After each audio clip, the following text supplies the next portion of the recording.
All right, students, welcome, welcome, welcome. I hope you guys are all doing okay and hanging in there right now.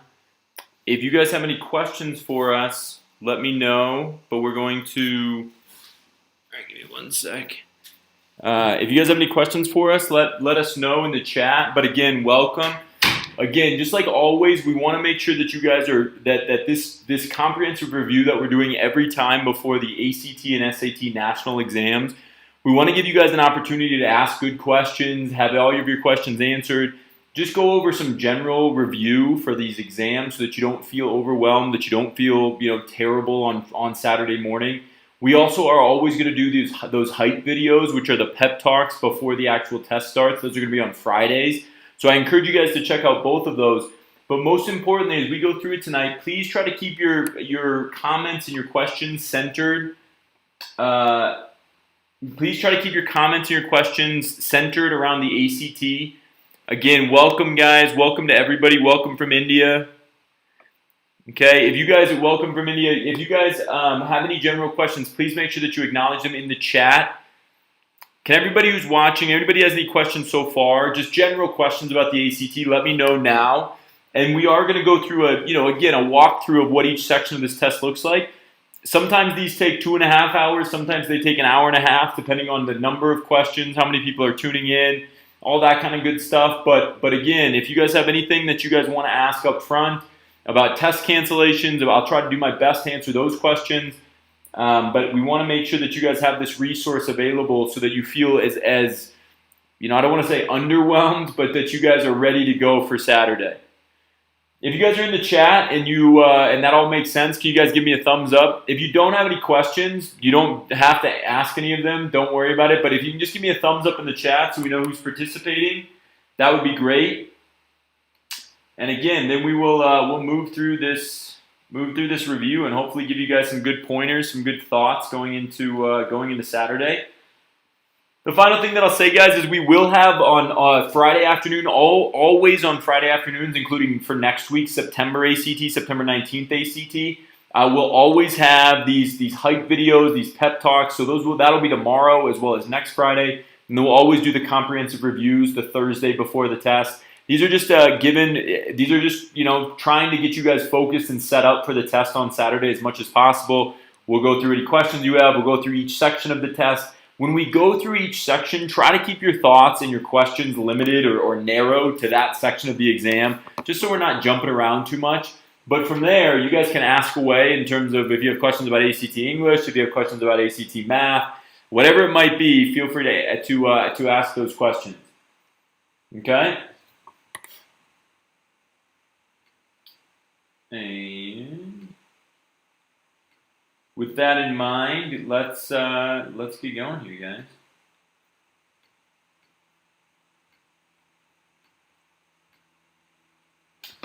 All right, so with that in mind, guys, let's talk about the ACT English section. But before we do that, one of the things that I always want to remind you guys of and how important this is, one of the things that always worked out extremely well for me when I was a student taking these tests, and again, I've a number of times, it's just how bad of a student I was. For those that have followed us for a while or watched our videos, these real-time videos, any of our reviews, for those that have followed this for a while, you guys will know that I was not a particularly great student. Okay? And so again, when you guys go through this, one of the things you want to think about is how as a not a great student, why was I able to do well in these exams? Well, it was two things. One was anxiety. I had no stress or anxiety when I was a kid. That was really bad for almost everything that I did in life, but for test taking, it was great because I could just sit back and do the best that I could, and I really didn't think about it too much after that. So we want to try to eliminate no stress, no anxiety. That's one really important aspect. Okay? Guys, yeah, we'll get to the, how do you spell anxiety? Sorry, anxiety. We'll get to all your questions. We're going to go so in terms of going over science today, we're going to go over some general science, again, going into the September test. But it won't be anything too in-depth. There's just not enough time. It's a good question, Jackson. We'll definitely go over tips for vocabulary on the English section if you guys have any thoughts about that. Same with on the reading section for those words and context questions. Okay, but no stress, no anxiety. And the thing that I want you guys to think about going into Saturday is who's taking the test on Saturday? Is anybody taking it, like taking the September 9th, the September 12th official ACT exam? And if you are, one of the things that I want you guys to think about is I want you to look at your past practice tests. I want you guys to set a floor score. So this is one of the things that worked out really well for me when I was a kid. I would always set a floor score, not a ceiling score for myself. Okay, so there's two different things. There's a floor score and there's a ceiling score. Whoops, ceiling score. And I was extremely good, one of the best, I think, because I wasn't a great student, but I was extremely good about never putting stress on myself and thinking about this as a ceiling score. And what I mean by that is if you look at this exam and you've taken one practice test, let's say you guys have taken 10 practice tests. Okay, let's say you've taken 10 practice tests, right? And okay, great, guys. If you guys are taking it this weekend, this is going to be really important. Let's say you guys have taken 10 practice tests, and on your best English section, you got a 36. Okay, on your best single English section, you got a 36. You got some number, right? And this is the A11 scale for anybody that's following along. Okay, let's say you got a 36. But on all of the other tests, you guys were averaging somewhere around, let's say, a 31. Like this was your average, but on one test, on one day, you got a 36. It is extremely important that you do not set your goal score for Saturday at a 36. And I know that's so counterintuitive, right? Because one of the things I always talk about is how positive I want to be. I want you guys to be. And I'm always trying to be as positive as I can be in these live streams and trying to promote it for you guys. But one of the things that I want us to, with the positivity comes realism as well. And by setting your goal, right, if you got a 36 one time and your parents are ecstatic and you're ecstatic and all that stuff, that's great. And by no means am I saying that cannot happen again on Saturday.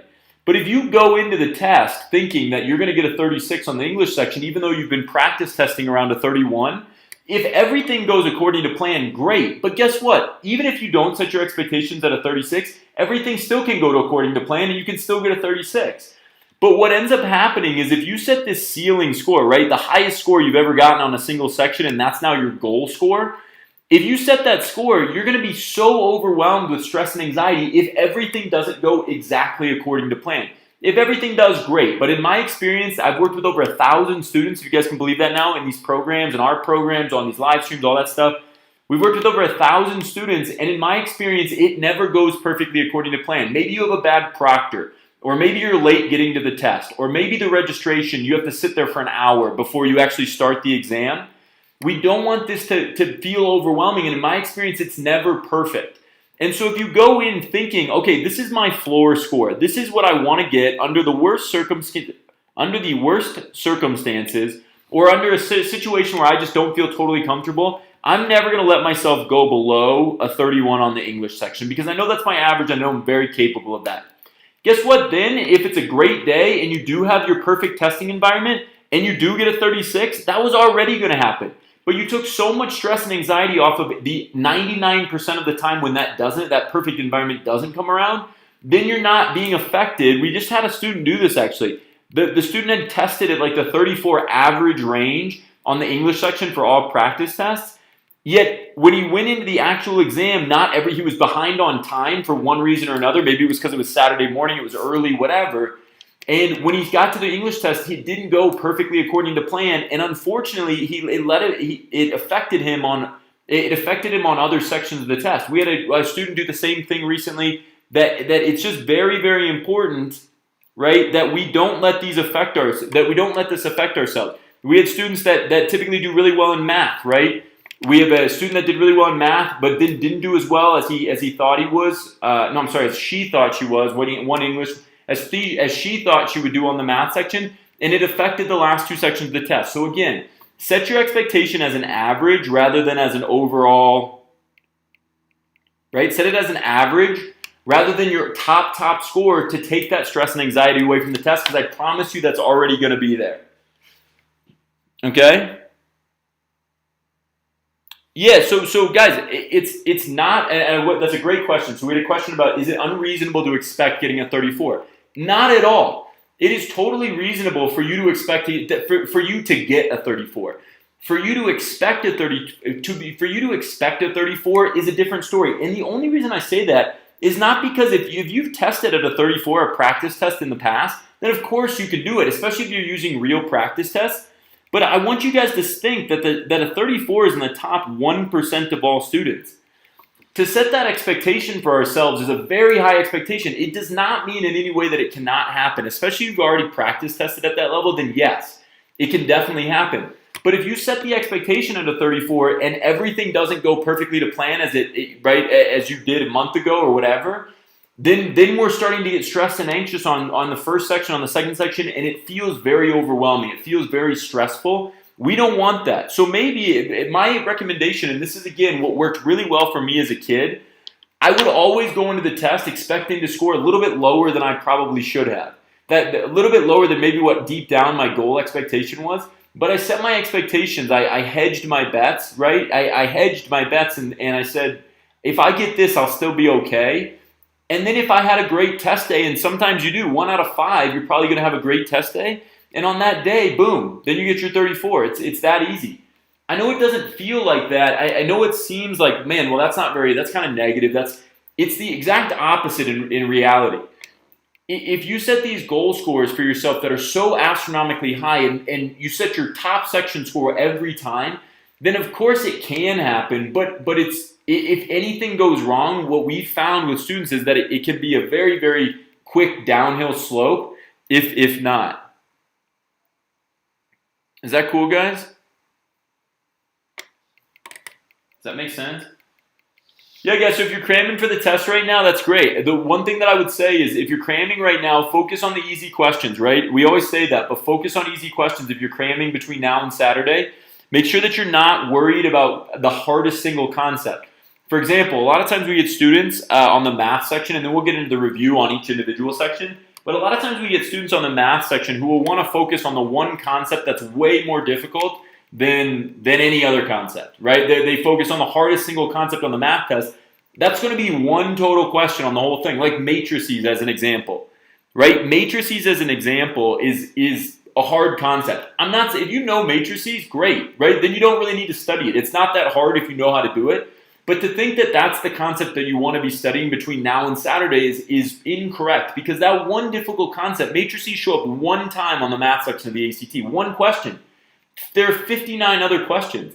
If you focus on the English section as an example, there are 10 punctuation questions on every English test, 10. That would be a really good one to review between now and Saturday, unless you're already in that 34 plus range on the ACT English test, because ACT English is worth the same amount of points as the ACT math section. They're all averaged together, and English is way easier than math, and there's a lot more punctuation questions than there are the matrices questions. Right? Does that all make sense, guys? Can everybody give me 2 thumbs up? Yeah, in terms of cramming, I honestly wouldn't. Part of the thing that always served me well as a test taker, now this did not serve me well on really hard exams, because if I didn't know the concepts, I just wasn't going to do well. But on tests like this, one of the things that always helped me was not cramming too much. Now, that's not to say don't review, but there's a big difference between reviewing and staying up all night. There are certain students who actually like staying up all night, so again, this is very personal to you in terms of how you're going to approach it for Saturday, but the last thing in the world we want to do is get overwhelmed. And what I would find for myself anyway was that if I started doing like so many concepts, it would just get jumbled, versus if I just used general logic and went through the test to the best of my ability, and wasn't thinking about, what the score was or whatever, I would always do a lot better. It's a great question. And that's one last thing that I want you to bring up. Sorry.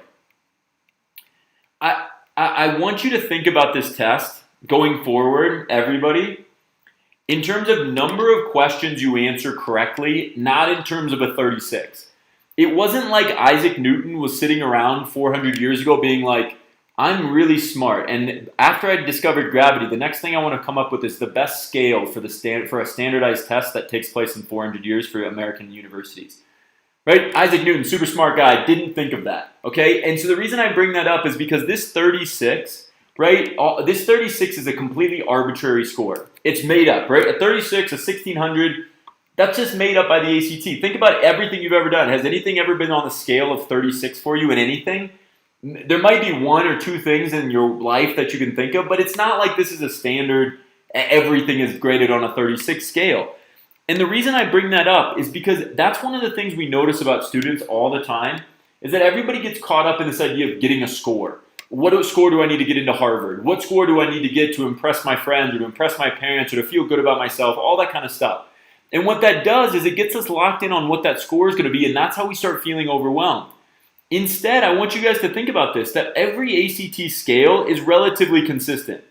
I know that it's one or two questions difference maybe for different scores on the test, but generally speaking, if you want to get a 30, on the math test, this is very true. You know, give or take one or two questions from a 50, but that's pretty consistent that this is going to get you a 30 on the ACT math test if you get 50 questions right. But the question I always ask, and if you guys haven't seen some of our videos from previous lessons, the question I always ask is, do you really have to get 50 questions to get 50 right? No. There's no penalty for guessing. So if you spend all 60 minutes answering 47 questions correctly, right? So let's just say theoretically, if you guys know our 3-pass method, it doesn't have to be the first 47, but just for timing's sake today, let's say it is the first 47. Okay? And again, this goes to this idea of how many questions can I answer correctly, not what's my goal score. It's the number of questions you answer correctly, how do I find another easy one? Because if I find another easy one, I'm one step closer to getting a 50 questions right, which will get me that 30 on the test. Rather than thinking, how do I get a 30? Well, it's about 50 questions you need to get a 30 on the math section, so how are we going to find those 50 questions? But again, it's not even 50. Let's say, as an example, we answer the first 46 questions, okay? So at this point, when we get to number 46, and again, for those that have seen our 3-pass method, right, you don't even have to do the first 46. It can be 46 anywhere. You're just finding the ones that you know how to do. You're finding the 46 questions that you can do. If you look at this for these last, it's going to be like this no matter what, no matter which random group of the last 15 questions we need, or 14 questions we need, whatever. It can be any random group. Look at this, guys. If I get the first 46 right and I find my guessing letter, okay, and if for those of you guys have seen our previous videos, you guys will know that there is a method to find these guessing letters. Okay, look at this. 46 right and boom, boom, boom, boom, boom. B and G is the guessing, I shouldn't say letter, but column. Right, we have A, F, B, G. There is a way to find the right guessing letter when you guys get to that point. If you haven't seen our guessing video, please check that out. If you guess B and G all the way down from 47 to 60, right? You guess 47 to 60, and you guess B and G, that's +5. Okay, and again, this is where that floor score, setting that floor score, not overwhelming yourself is so important. Because if you're 1,000% focused on accuracy, and you get a 46, you get 46 out of 60, but you're 1,000% sure that those 46 are correct, and then you guess the same letter down, you end up with 51 out of 60. So this becomes a 46 question test in 60 minutes, where in the last minute you end up just taking a guess. And in fact, guys, on that note, we filmed 2 really great videos on that, so let me just post those really quickly for you.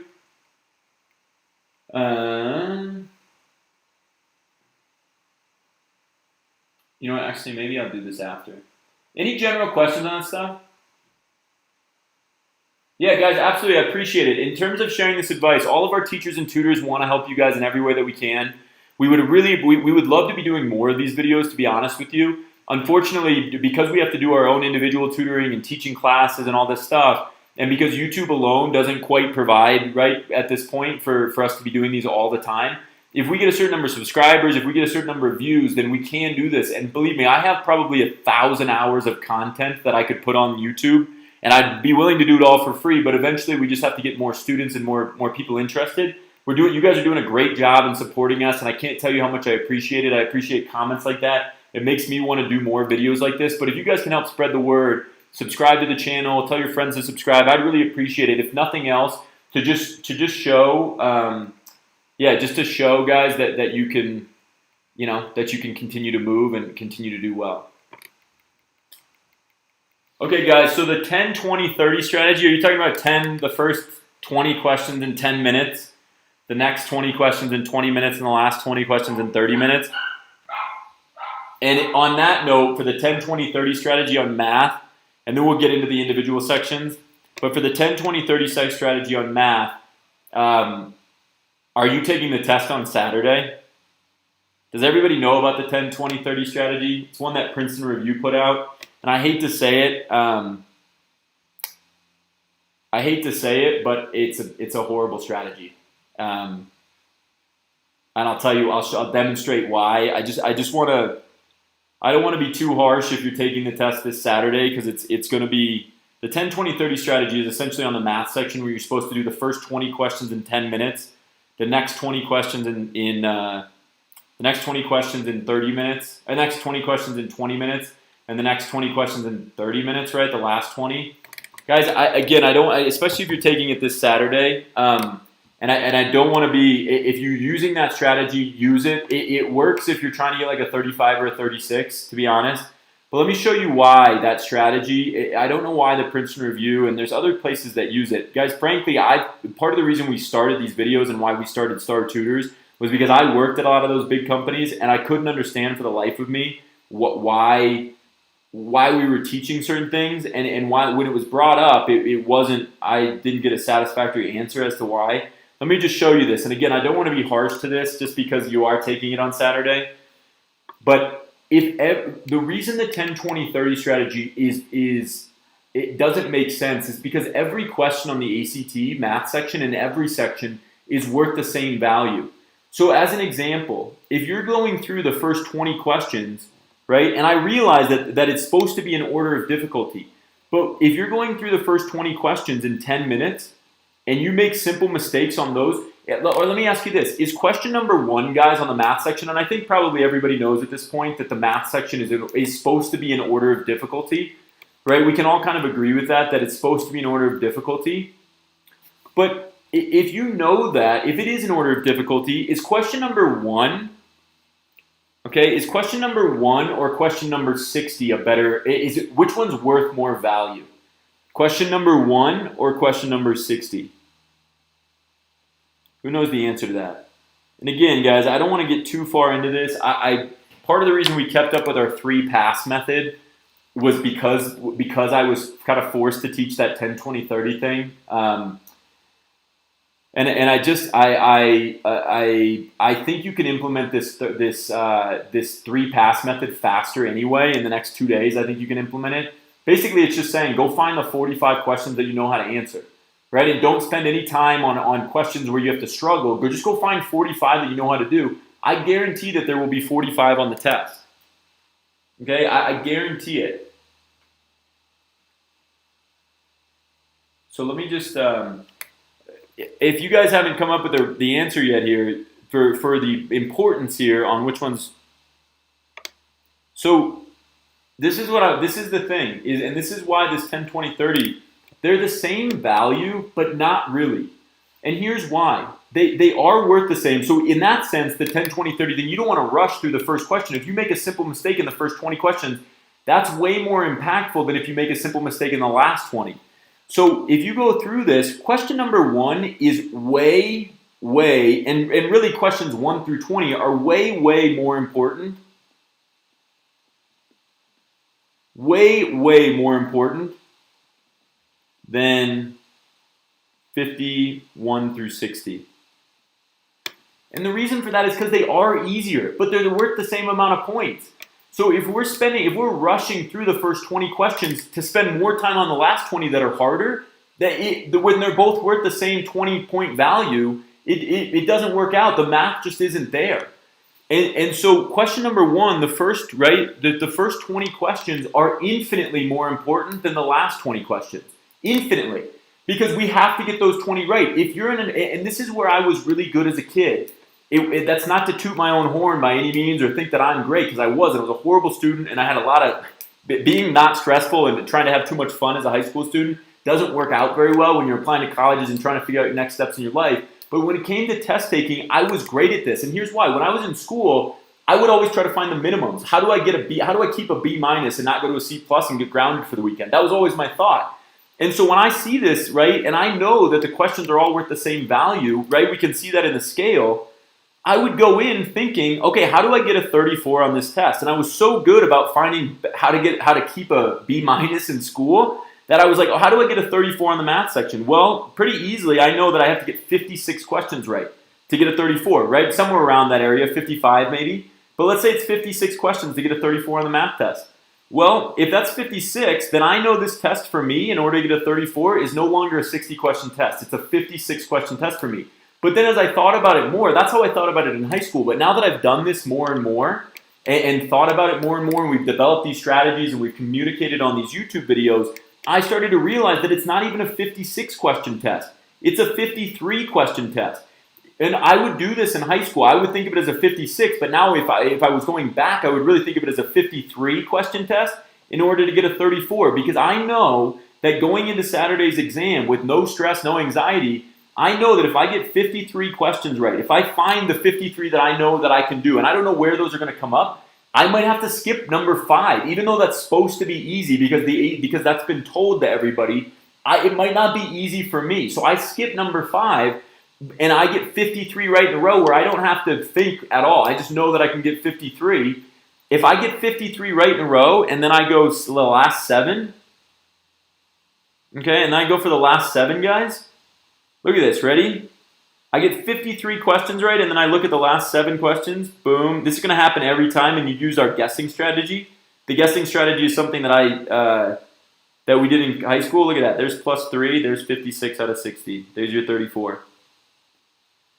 Let me reiterate this, guys, and then we'll get into some more comprehensive review stuff. But if you get 53 out of 60 in school, right, in a school test, the only thing that you guys would have ever taken on a curve at this point in your lives is an AP test or an AP class, and that's very few and far between for the vast majority of you. Even if you've taken 10, if you're like a super student and you've taken 10 AP classes, that's really not that many compared to the best thing you've ever done in your life. Think about playing sports. If you're a great athlete, you've done that hundreds of thousands of times or thought about that. Right? Taking 10 AP tests doesn't give you a great sense of the scale of what scaled testing looks like. But what 53 out of 60 is telling you in your mind, that's an 88% in school. In American school, that's worth a B+. But what I figured out when I was in high school, and I know that this isn't just me, there's other students that have done this as well. Whoops, what happened there, guys? We lost some connection here. Let's see if we get that back. Sorry, guys. Anyone say? What we figured out with all this is that if you get 53 out of 60 questions right, what feels like a B+ is actually 34 out of 34 on this test, which is equivalent to the 99th percentile. So what feels like a B+ is actually an A+, and that's why it's so critical to understand the scaling. I promise you that if you understand the scale, if you guys study the scale and really understand everything that I've been talking about for the last 15, 20 minutes, if you really understand those things, your score will go up by 3 points. And we have a number of live streams that we've done in the past where I've taken a math test and only answered the first 40 questions and intentionally only answered the first 40 questions, guessed on the last 20, and still ended up with like a 28. Just knowing that I had to get 40 questions right and I could guess the same letter down on the last 20, and you end up with a 28 on the math section.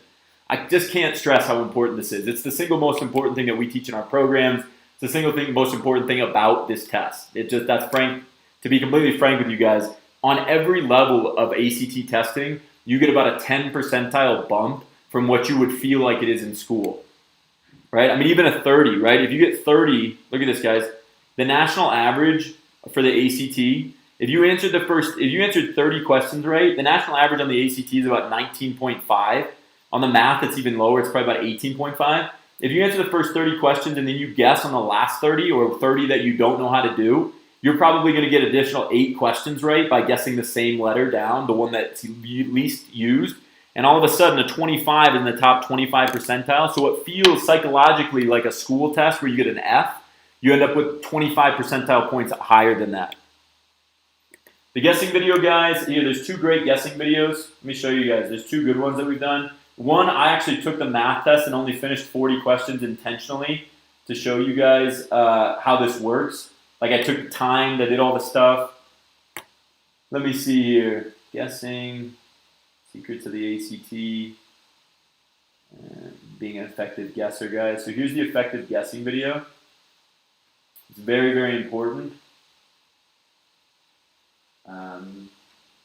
Being a great ACT guesser.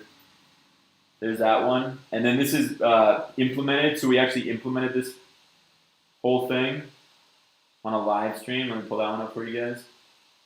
I'll post that one in the chat as well.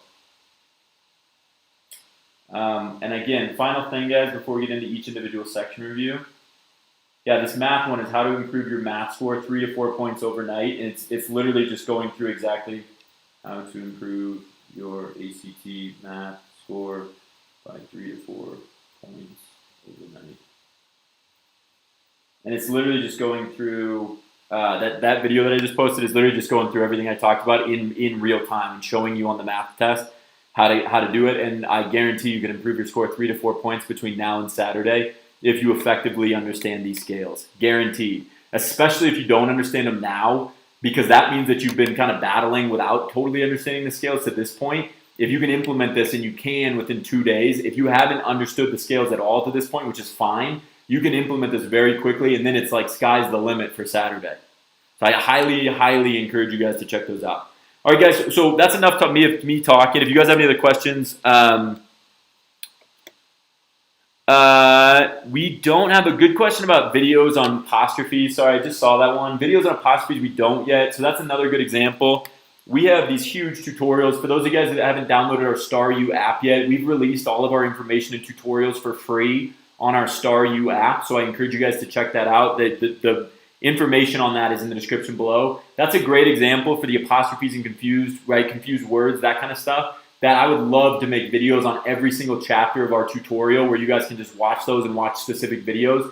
That's where we hope to get. And if you guys help us, you guys have always been you guys are already doing such a great job helping us support the channel, spread the word. But if you guys can share this with your friends, all that kind of stuff, we have I honestly could just dish out stuff on every section of the test for like 1,000 hours if we had enough, if we could do this full time.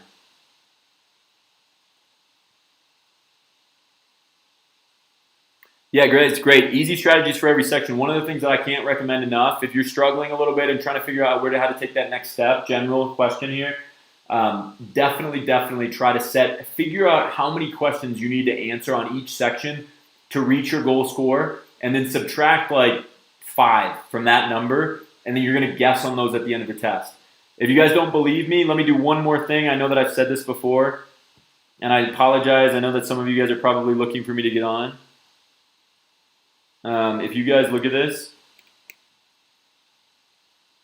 let's see.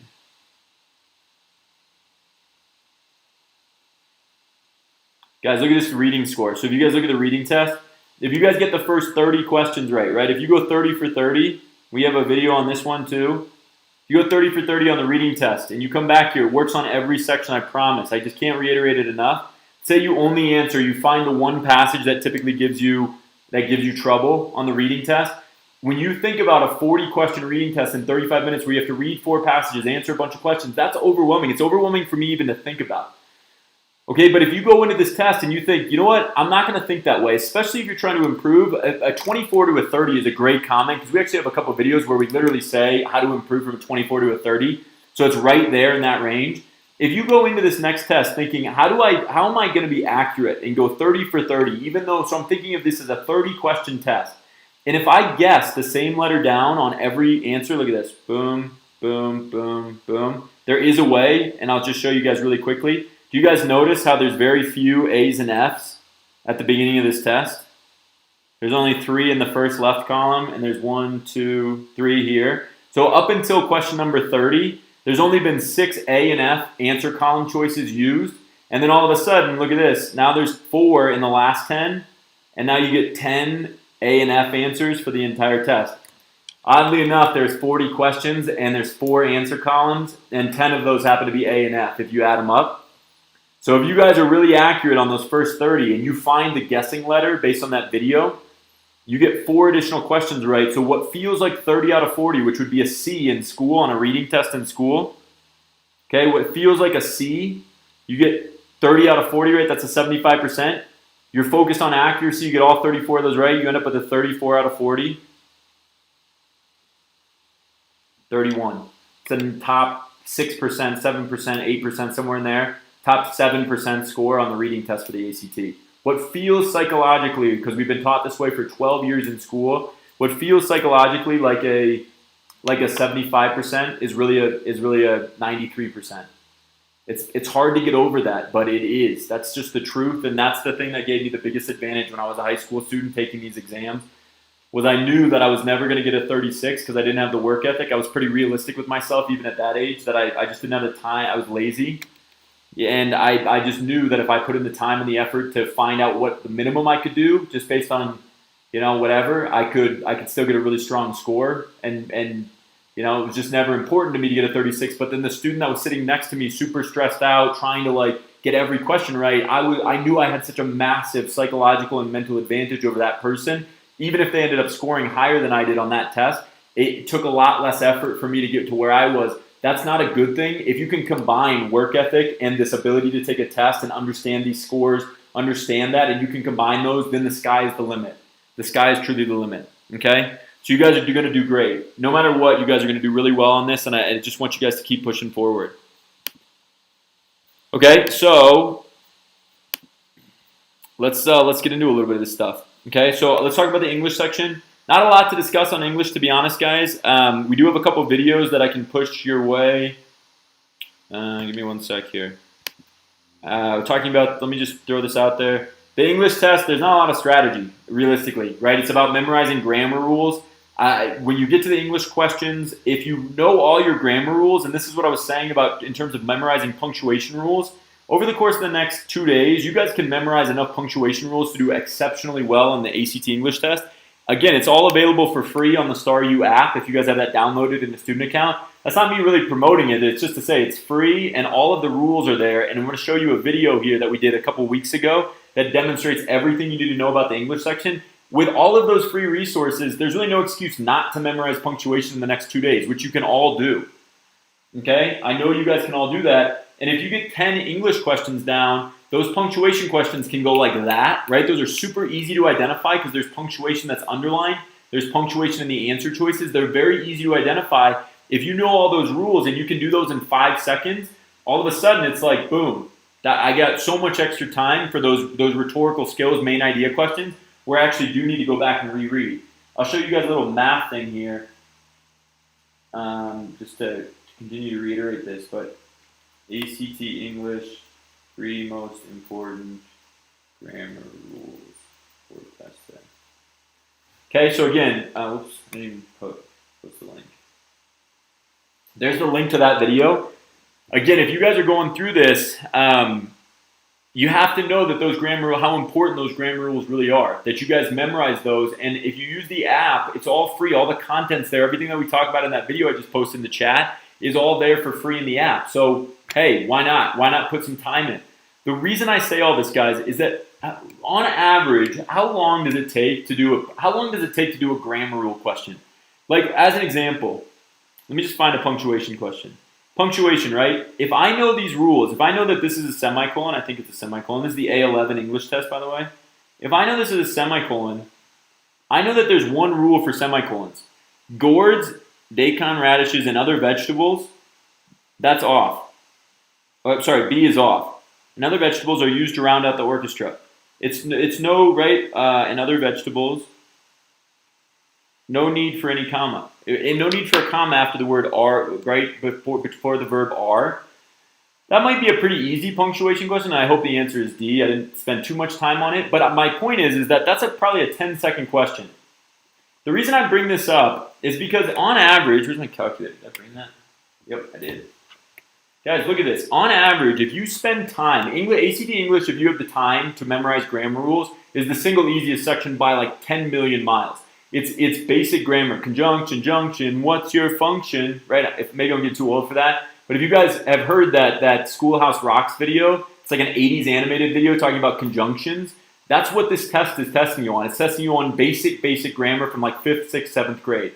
And so if you spend the time, it's not fun to go back and memorize that stuff, but if you spend the time to do it, let me give you an example of just how important this is. And honestly, it's something that you guys really can improve upon in the next 2 days. On the ACT English section, you have 45 minutes to answer 75 questions, right? Meaning you have 36 seconds per question. 36 seconds per question on English. On that A11 test, that punctuation question I just did, I would say that generally grammar questions, if you really know your grammar rules, should take you 10 to 15 seconds. And let's even be conservative and make the math really easy. Let's say it takes you 16 seconds per grammar question. Per grammar question. So 16 seconds per grammar question, because you guys know everything. You guys know every grammar rule that could possibly be asked.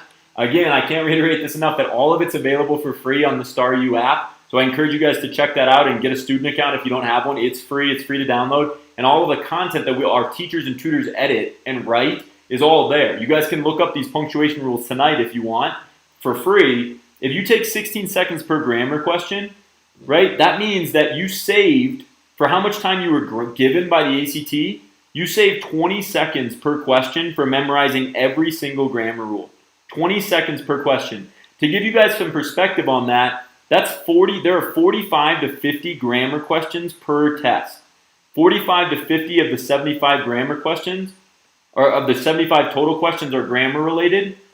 If you have 45 questions, 45 grammar questions, 45 grammar, that take 20 seconds, I'm sorry, that where you save 20 seconds per question, that's 900 seconds.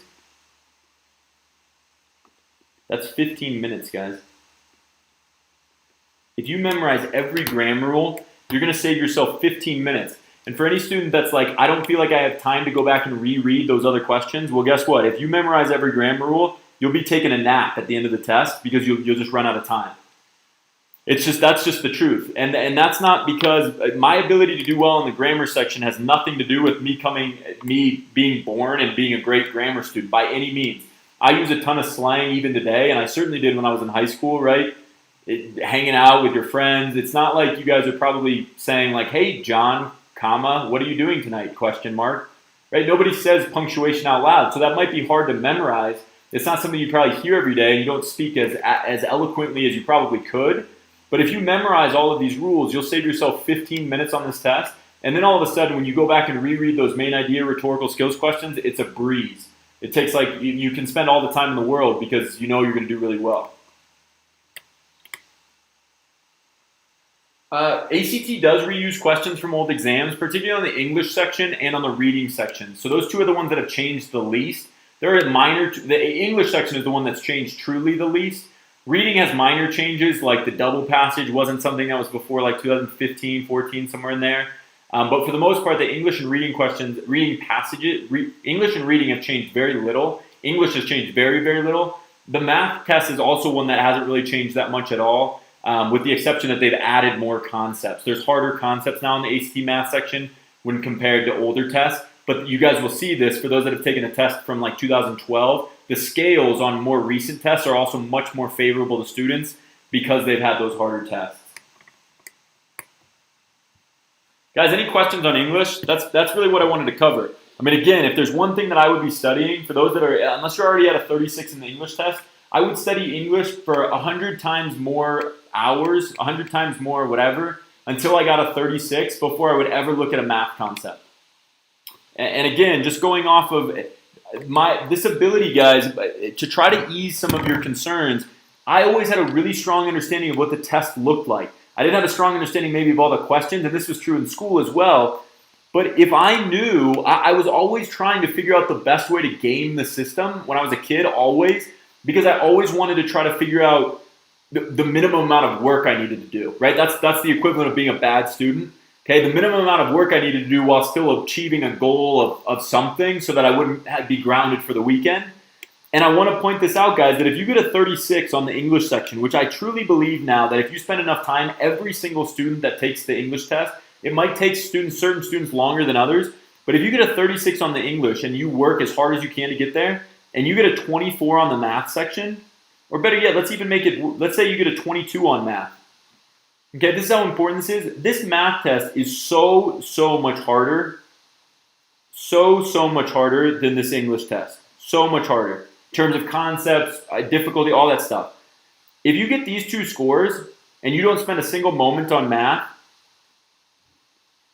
that's a 29 overall average between those two sections.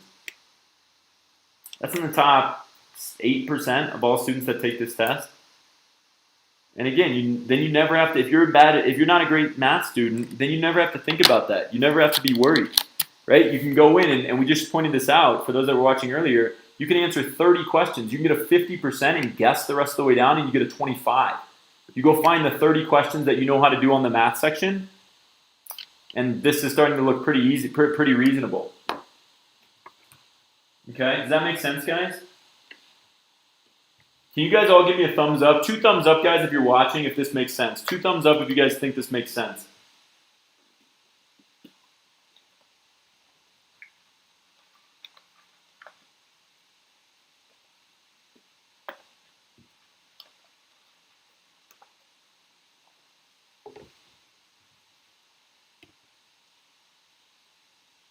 Okay.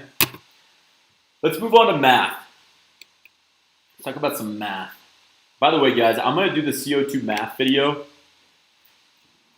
We did the CO2 reading test, I think, and I'm going to try to get that done tomorrow. I'm sorry, I'm going to try to get that done. We're going to try to get it edited so it's posted by tomorrow afternoon for anybody that's been watching our real-time videos. I'm so frustrated because if you were to ask me before I started doing all this and tutoring, and if you were to ask me my 2 best sections on this test, I would have said far and away it would have been the reading and the math sections. And for whatever reason, on those real-time videos, math has been the one I struggled with the most. So I'm excited to take that math test. I hope I can do well. I hope CO4, I don't even know. Do you guys know, CO2, is that a hard math scale? Not that I should be psyching myself out beforehand, but does anybody know, is the CO2 math scale very hard? Probably should have looked when we finished that reading video, but it is what it is. Part of the reason that okay, great, guys. If thumbs up, just saying thumbs up in the comments is great too. Thanks, guys. Okay, but when you guys look at the CO2 math scale, again, it's hopeful. We're hopeful that it's not too bad, and I hope I can do well. One of the things that we bring up a lot in these videos is our 3-pass method. And if you guys haven't seen this before, it's probably the best thing that. It's the way that I would take these tests when I was a kid. And so with the help of our tutors and teachers that we have now, and in addition to helping me put these kind of thoughts on paper, a lot of this stuff is how we work through this test, and it's on a lot of these videos. What we do in math is, and I'm not going to toot my own horn here, but is effectively the best way you can take this math test. There's just no doubt in my mind now at this point, having seen enough students and having worked at other companies and trying different methods there's just no way that there could be a better strategy. Now, can you implement it before Saturday for this? I don't know. It's tough, but is it going to be a great one if you can practice with it? 1,000%. Because basically what this 3-pass method does, and it's, again, what I would work on as a kid, was on the first pass through the test, you go 1 through 60. Okay, this is how we take the math test. This is how we teach it in our programs. You go 1 through 60, and you only answer the easiest possible questions. Like, if it's time-consuming, if it's a word problem, I skip it immediately. Yeah, you get better at this, so it's not to say, like, if you're already a really strong math student, we've had students like that come through the program. We've had better math students currently than I will ever be come through these programs. So in that case, I'm not going to tell you which ones you should skip, but if you're struggling a bit with the math section, skip all time-consuming word problems on this first pass. Only easy to understand questions. That's all you're looking for. That's all you want to think about. Only easy to understand questions. So easy is the name of the game here. And again, that video that I posted earlier in the live stream in the chat, okay, going up, the video I posted earlier going up in the chat, I told you guys that I think I did intentionally answered 40 questions on math with the intention of getting all 40 right to be accurate. For those that are trying to find those 40 questions, and then I just guessed with how I had a lot of time left, but I just guessed in that video the same letter down for the remaining 20 questions that I didn't feel as comfortable with, and I ended up with like a 27, 28 on the math test. That has nothing to do with me being, it's just finding the 40 questions you know how to do and not being stressed out. Let me give you an example of this. If it were me taking this test, right, and I'll pull up a timer. This is how I would do the drill. Okay, this is how I would do my drills before, and this is how we do the drills in our programs. Okay, you effectively, let me show you what happens here, guys. Okay, you effectively get 10 minutes per 10 questions. And this kind of goes to that 10, 20, 30 method that we discussed earlier. When every question is worth the same value, let me show you guys this, okay? So I'm going to start the timer here, and I'm only going to look at questions that I feel that I know exactly what they're asking with like within 5 seconds of looking at it. That, of course, is not question. So you guys can see this. Oops. There's the 10 minutes on the clock, right? That's not question number 1. That is not an easy one to understand, even though it's number 1. You guys can see that I've already been teaching this, right? Those 3 questions, not great. Number 4, not great. Number 5, all of a sudden, though, which of the following matrices is equal? If you see a matrix problem early on in the test, it's generally pretty straightforward. Adding matrices at number 5, right? Because they are easier concepts generally. But watch this. 9 plus negative 6 is just equal to negative 3, so I'm going to write that out. I look at my answer choices. I'm sorry, it's positive 3. Thank you, answer choices, for helping me there. So boom, right away, right? I can eliminate those 3. 8 plus 6 is 14. That doesn't help me. Negative 4 plus 5 is positive 1. So I know my answer has to be A for 5. That took, what, 5 seconds? 50, maybe not less long than that, 25 seconds? Look at 6. A function f is defined by f of x, y. What is the value of f for 3? If you're good with functions, this should be pretty straightforward. 3 times 4, quantity squared, minus 4 times 3.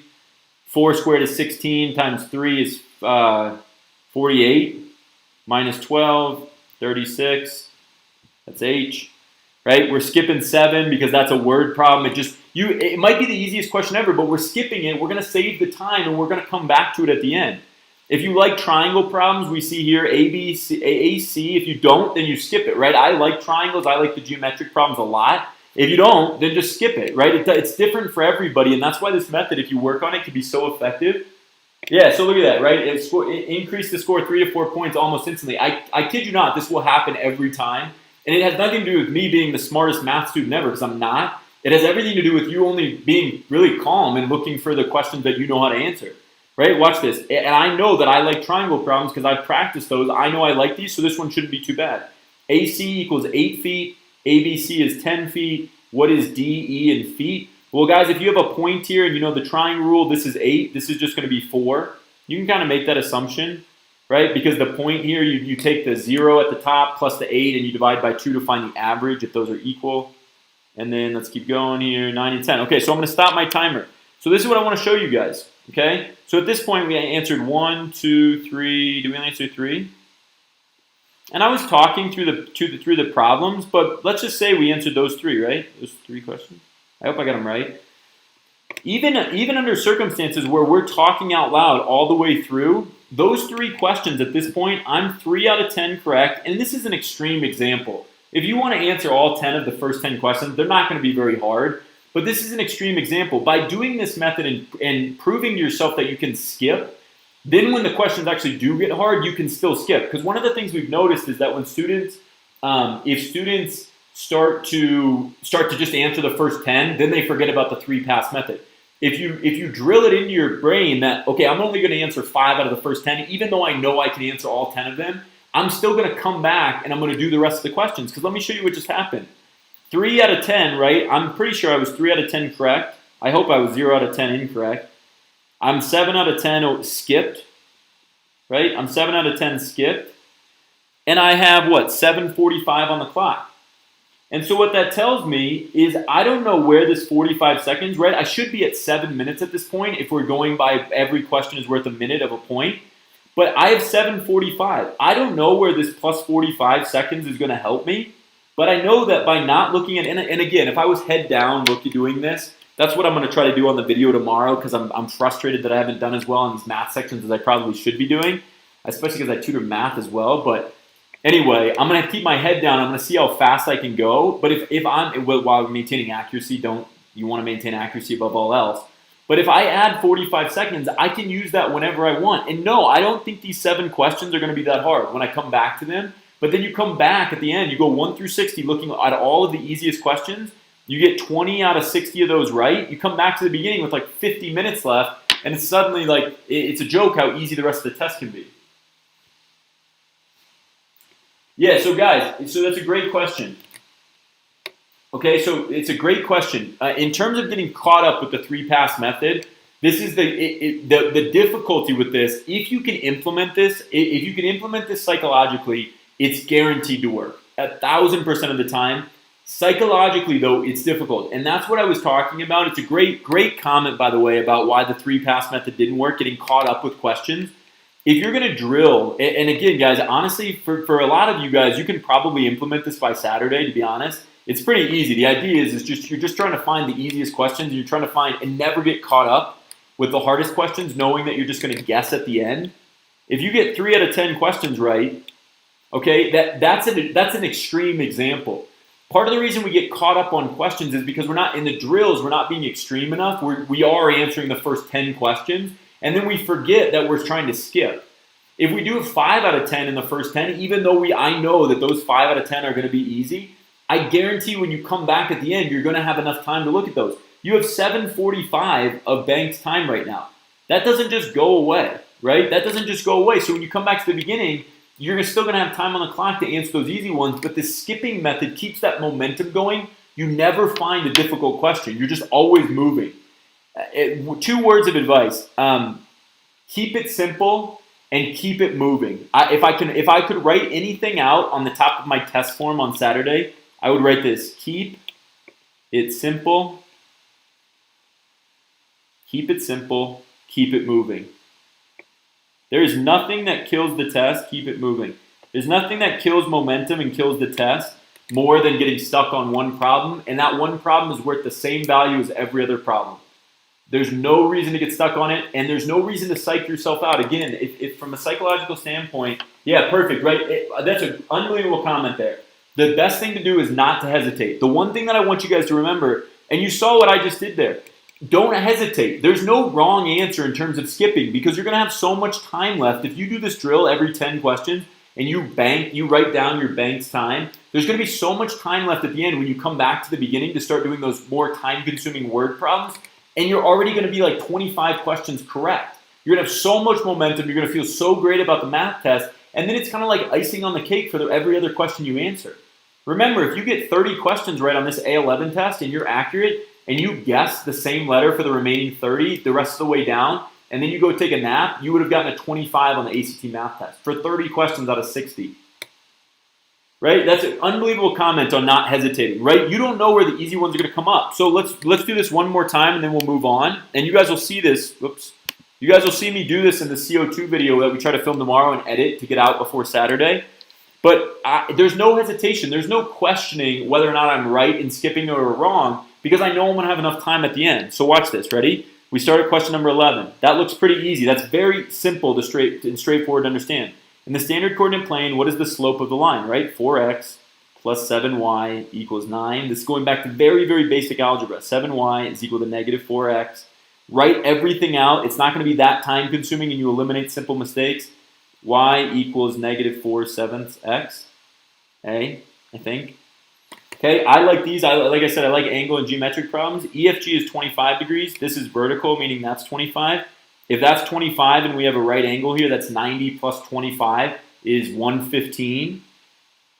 So 180 minus 115 is 65. So I know this angle right here is 65 degrees. This is a linear pair to this angle. So this must also be 115 degrees.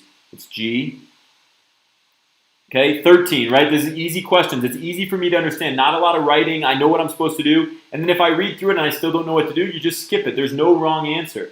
X squared plus x minus 30. X minus x plus 6. X minus 5. Right? Those are the solutions, but we're looking for the 2 solutions. So we get x is equal to negative 6 or positive 5. So the solutions, these 2 summed, be equal to C. Anytime you guys get a problem that has an equation in the problem, it's super easy generally. We're just plugging in. The volume of a sphere, I have no idea what that equation is off the top of my head, but they give it to us. Where r is the radius, what is the volume in cubic yards of a sphere with diameter of 4 yards? Right? Diameter is equal to 4, so r is equal to 2. 4 pi times 2 cubed over 3. 2 cubed is 2 times 2 is 4 times 2 is 8. So we get 4 times 8 pi over 3. We get 32 pi over 3. And I hope that's right. I think the answer should be F for number 14. What is the smallest integer greater than 85? Guys, root 85. Don't integer, right? If you know integer, it's just a whole number. Smallest integer that's greater than 85. Well, we know, even if without a calculator, we know that the square root of 81 is 9. The square root of 100 is 10. So what's the smallest integer greater than 85? It's the right root 85. The smallest integer is just 10. Because root 100, right, it's in between 9 and 10, so it's got to be the smallest integer that's greater than that. I absolutely can't stand number 16. That looks terrible, so I'm going to move on. If you know the midpoint formula, I don't love midpoint, so I'm going to move on from that one. I'm not doing the frequency question, and I'm not going to do number 20 either. So I'm going to stop my time there. Okay, so that time we had about 7, let's just call it 7:15 so that I don't have to do too much difficult math. So if you guys remember, what did we have 7:45 on the clock last time? We answered 1, 2, 3, 4, 5 questions that time. So let me just show you guys what happens, right? Now on this test, through 20 questions, using the 3-pass method, if you write this out as your drill, and again, I think you guys can all implement this before Saturday if you're taking the test on Saturday. Okay, if you go through this entire drill and you do this 3-pass thing, right now I'm theoretically 8 out of 20 correct. Okay, I'm 8 out of 20 correct. I'm hopefully 0 out of 20 incorrect, assuming I didn't make any simple mistakes, because I think I knew all of those problems. And I'm 12 out of 20 skipped, right? And I don't care that those are skipped, because guess what, guys? With the 7:45 before, and you guys, if you want to write this out, this is how we do it in our programs. We have students write this out like this for every 10 questions. On the first one, I had 7:45. On the second one, I had 7:15. That's 15 minutes of banked time, meaning that for 12 questions, I now have 15 minutes, and I can I've added 3 minutes to be used at my disposal. I've added 3 minutes to my time simply because I was only looking at questions that I felt really comfortable with. And now when I come back, that 15 minutes is not just going to go away. If you guys do this drill and you do all 6 sections, right, 1 through 10, 11 through 20, all 60 questions this way, you are going to find that you have a ridiculous amount of time left over at the end to go back and do the remaining questions. While also, right, if we keep up this pace at 8 questions out of 20, we'll come back to the beginning with 24 out of 60 questions answered correctly. That's a pretty good start, right? If we keep up this pace, we'll have 45 minutes to answer 36 remaining questions if I kept up this pace. I would have added 9 minutes to my time solely by only looking at easy questions. Now, yes, the questions are going to get harder as you go, so maybe this 24 is unrealistic on pass number 1, but let's just even be conservative and say this is 20, right? But in exchange for only getting 20 of those done and making this now 40 questions that I have to answer, I would have, which is a great question about don't hesitate, right? Don't hesitate. If I don't hesitate on questions that I'm skipping, this banked time is also going to go up. Right? Because if I have 40 questions, I would have skipped an additional 4 questions. Now I'm probably at 50 minutes to answer the remaining 40 questions. I probably would have answered those first 20, right? Without ever stopping, without ever having to think. I never thought about any of those questions. Hopefully I didn't make a simple mistake on those ones we just did. But you never have to think. You never have to feel overwhelmed at any point in the test.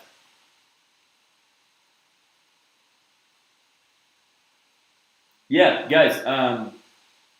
Yeah, I mean, that's a great way to think about it. If you find 20 questions that you know how to do in 20 minutes, you're gonna go over time. I mean, if you find 20 questions that you know how to do, you're gonna find that you can implement this in a million different ways. You can implement this strategy in a million different ways, and so it's really just gonna come down to whether or not you can implement it on test day, because it's so different from how you would take a normal test. But the reason it's so different from how you take a normal test is because on a normal school math test, the questions are worth different values, right? Your teacher might say this last question is worth 8 points, but these first 5 multiple choice questions are worth 1 point. So then this method doesn't work anymore because it changes the value of the questions. When every question is worth the same value, it is your job, it is your goal to find as many questions as you can answer correctly without having to overthink anything. And if you know that these scores, that the 36 on the math section, that's a completely arbitrary. Isaac Newton, that's not Pythagoreus coming up with some perfect standardized testing score. That's a completely arbitrary number. The questions answered to get to that number are not arbitrary. So go find how many questions you want to answer to correspond to your goal score, and then set your goal on Saturday to get that number of questions right, minus 4 or 5. Because again, like I said, if your goal is to get 45 out of 60, you only have to answer 40 out of 60 to be 100% accurate. Use the guessing method, plug that in, boom, that's 45 out of 60. That's probably 28 on the math section. Yeah, day before the exam, guys, I would focus, unless you're already at a 36 on the English section, I would focus heavily, I'm talking too much, guys. I would focus heavily on the English section, heavily. If you're at a 34, if you're at a 33, then don't focus heavily on it, because the difference between a 33 and a 36 on any section is somewhat luck, right? It's just lucky. Maybe less so on the English, but if you're already at a 33, I wouldn't spend too much time on it. But I would focus on English far ahead of everything else.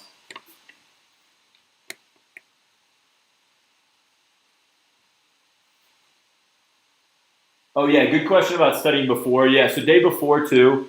It's up to you. So if it were me, I wouldn't study, but we do have students. Part of the nice thing about having worked with so many students now in our programs is I've just seen a ton of students, and I do think that there are certain students out there and certain student types that will get overwhelmed if they don't do anything before the test. So the one thing that I said this before, guys, on these live streams, but the one thing I can't stand, and this is part of the reason we started this company, is that I don't know what the right answer is for you. The best thing that I did when I was a kid, the best and the worst thing that I had going for me was that I was extremely independent, to the point where I really wouldn't listen to anybody. And that, while that's a big problem in some ways it's really good. And so you got to listen to yourself. Like, if it were me, I would have never ever done anything probably the week before the test, let alone, my work ethic was so off the charts low that it was ridiculous. I would go up into my room when my parents wanted me to study for this stuff, and I would just sit there for 45 minutes doing something, probably just sitting there reading, right? And then I would just fill in the answers at the back to make it look like I had done something. And that's how bad my work ethic was back then. Okay, and so that doesn't show a lot of improvement. And so in that case, I would never have done stuff the day before, because I would have probably gotten psyched out. If you do need to do something the day before, then by all means do it. But you just want to get to the point where you're not feeling too overwhelmed, but you're not feeling too underwhelmed either, where you're just like, oh, this is whatever. You don't want to be in that moment. You want to be competitive. You want to do your best, but you don't want to get to the point where you're like, what was that matrix problem from 2012 that I don't remember? That's going to be way counterproductive, considering that there's only one matrix question on every math test at most, right? Does that make sense, guys? Can everybody give me, yeah, guys, reading is a great one. I think the best thing that we can talk about with reading, there's, and we do have a lot of good science videos too, guys. I would highly recommend our best science video by far, potentially the best video we've ever made, is one of our ACT science videos. It was one of those real-time videos. It was for the BO4 test, and it actually helped organize some of these 3 pass method thoughts. Okay, so ACT science, and then yeah, Cash, I'll get to your questions about reading here in just a second. This is probably our best video. ACT real-time science test video for BO4. This is the best.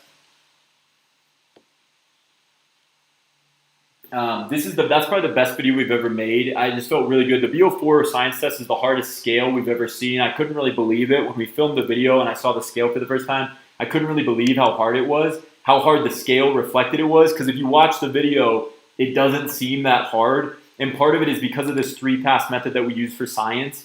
And again, it's just about finding easy questions. There's something about the BO4 test in particular that is very interesting, and it also helped us form some thoughts about the science section of the ACT that I'm happy to share if you guys want. But there's this very interesting little hint or tidbit or strategy about the ACT science section that, unfortunately, it's taken me so long to comb through every one of these science tests that we've done for these real-time videos. After we get done, we typically implement those videos and those tests into our programs after we've seen it, because there's no point in doing another real-time video if we've already seen it. It doesn't simulate that stressful environment that we want to show you guys. So when we've seen enough of these tests now that we're like, there's something very interesting about the science test. And so I'll get to Cash's question real quick about reading first. and then we'll get into science. Let's move on, guys. Can everybody give me 2 thumbs up? And Cash, we'll talk about reading here in just a second. Can everybody give me 2 thumbs up? If you guys...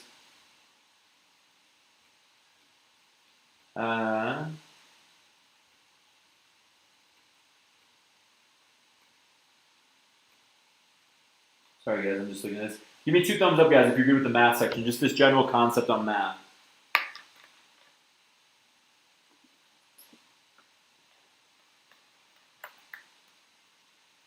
Yeah, so I guess I'll start as you guys get these questions. Cash, look, I don't want to, I honestly, and I've said this before, I don't want to knock any of those strategies because there are strategies. We've seen that skim method. We've seen the read the passage really quickly.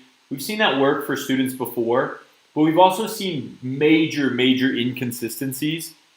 We've seen major inconsistencies with skimming or going too quickly when reading when doing the reading section. That is not to say, and I want to continue to reiterate this, that we have had students get 36s on the reading test by skimming. Okay, so I don't want to bring this up and say that like there's only one right way and it's only our way. That I can't stand. Part of the thing that drove me nuts about and why we started this again in these videos was it drove me crazy when when tutors or we were getting trained or whatever, and it was like there's only one way to do this. I'm like that's that independent thinking of mine that helps me a lot sometimes. Is I'm like that just cannot be true. That there's only one way to do this. That's not true. Everybody is different, and everybody's going to experience and go through this test in a different way. So it is categorically untrue to say that there's only one way to do anything. Having said that, what I will communicate to you with the skimming method or reading really quickly is that it can work. We've had students have it work before, but we've also had students where there's major inconsistencies. And the reason is because when you're skimming, you really don't have a great understanding of the whole passage. Now, on certain days, you can definitely get 4 passages in a row where you just get it. You can skim it. It's really quick. And I probably can do that too on certain passages, even though that's not what I do. Having said that, what we've noticed is that when one student would get a really bad passage, a passage where it was like they just didn't understand it or they weren't focused, when you just skim, you don't know what's going on in the passage. And so if one hard question comes up or you start to get frazzled with one thing, the downward trend, the downward slide is massive. And so if that happens on the first passage on reading, that first passage happens to be the one. And truth be told, the narrative passage is often the hardest one to skim anyway. It's the hardest one to read and answer the questions typically. It's easy to be involved or be invested in what the story is talking about. The questions are harder.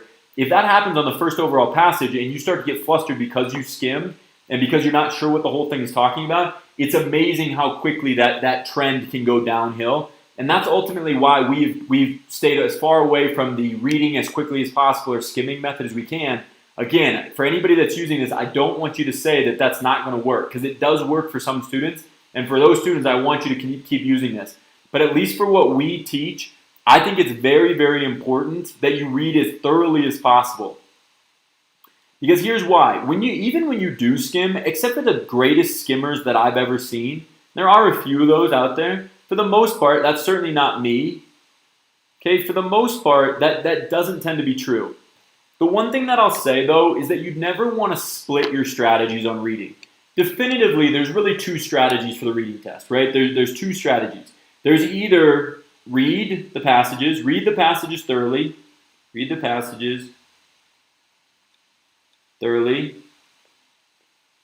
right? And I would say on this, if you're trying to get kind of depends. Cash, what's your goal score for the reading test in terms of reading time? Okay, so you either read the passages thoroughly or you skim/read really quickly.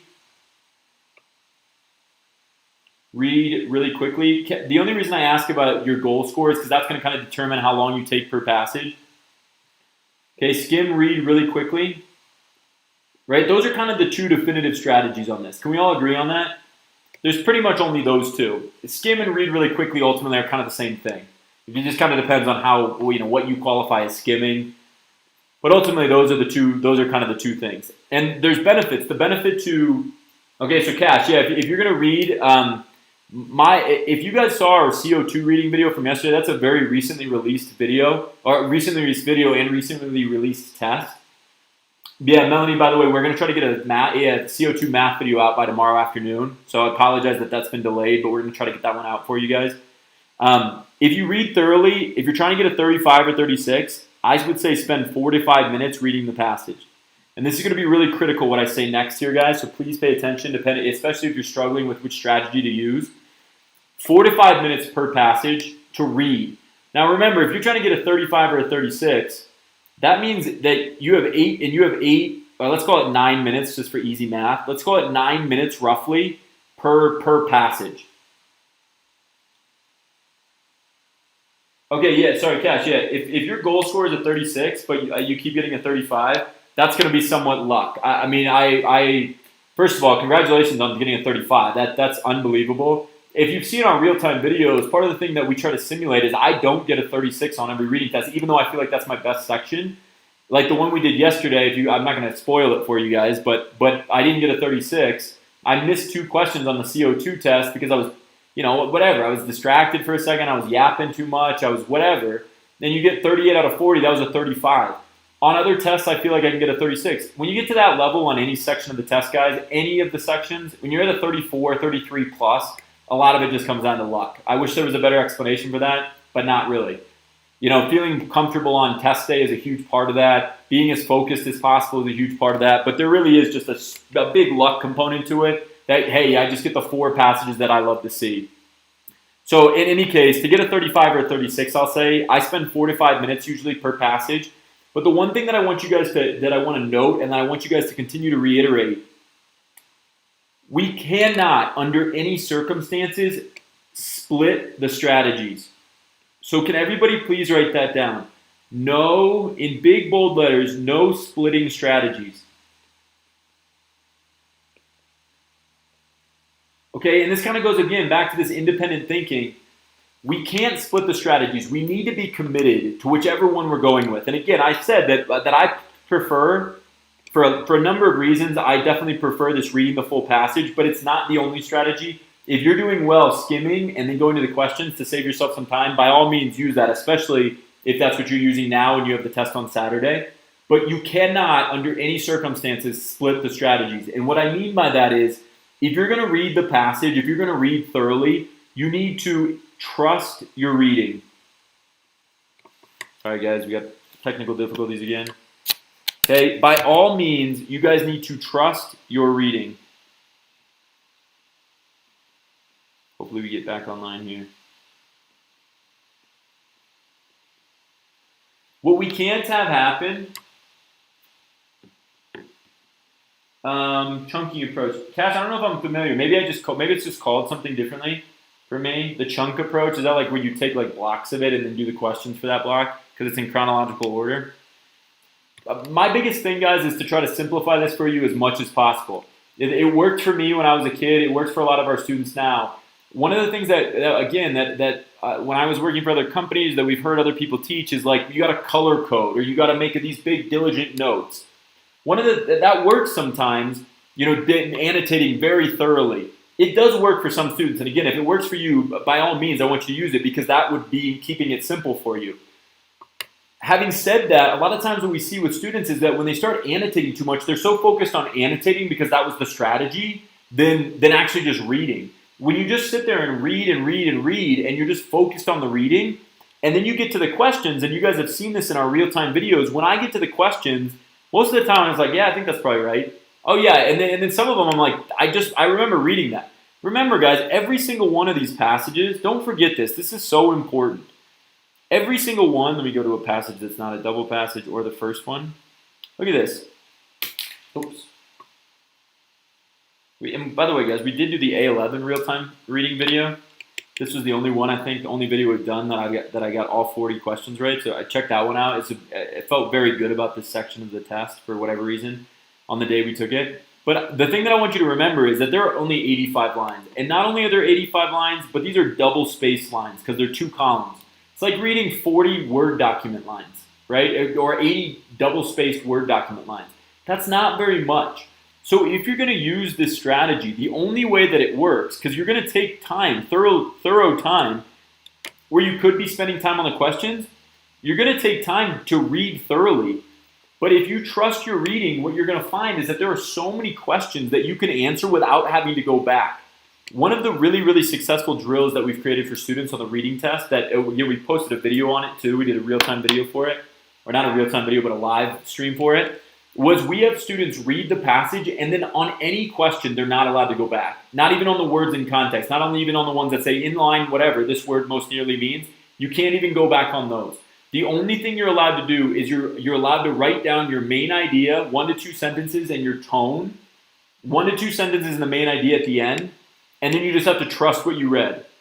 And the reason that this is so effective, and it kind of goes to the comments we made earlier on the math section, is that it is an extreme example. Obviously, I don't want you guys to be doing that on the real test, but from a drill standpoint, it really makes you focus on the reading because you know when you go to the questions, you're not allowed to go back, right? You have to stay on the question. It helps you focus while you're reading, and then when you get to the questions, it helps you actually focus on the questions. Rather than thinking about like reading the question and be like, oh, I don't remember that. You don't even think about whether or not you remember it a lot of the times. You just go back because that's what the natural inclination is. When you're not allowed to go back on any of the 10 questions, while that's an extreme thing to do to start, it's not what we want you to do on test day, but it is something that will help you really focus on what you're reading and then really focus on what the question is actually asking. And when you do that, you're going to find that the reading test, these passages, if you guys can believe this, these passages are written, and I kid you not, at an 8th to 9th grade reading level. Same with the questions. 8th to 9th grade reading. They're trying to test how quickly you can comprehend something. They're not trying to test how analytical your reading skill is.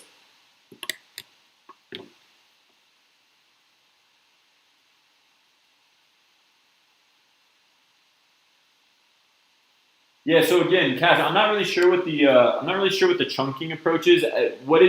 So in terms of like chunking the reading test? Are you talking about like taking sections of the reading, right? And I think that's what you mean. Yeah, you get 8 to 9 minutes to get to a 36 on the test. But the last thing I want to leave you guys with on this,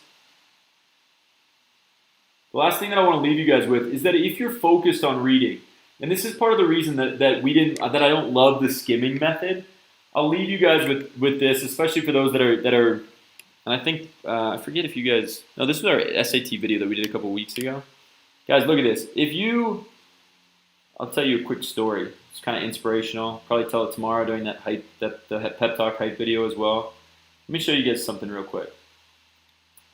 Part of the reason that I don't love the skimming method, and again,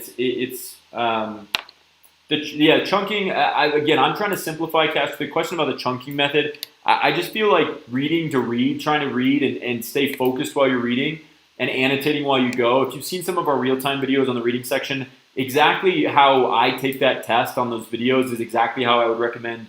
That's how we teach it in our classes. That's how we say it in our videos. I think that just reading thoroughly to read and staying focused on that, because there's such little information. There's only 85 double-spaced lines that when you get to the questions, if you really trust yourself on your reading, you're going to find that it's super, super straightforward. And to that point, guys, let me just give you one kind of inspirational story on this note. I know that ACT doesn't tend to be very inspirational, but we had a student 2 years ago, I think, student in LA.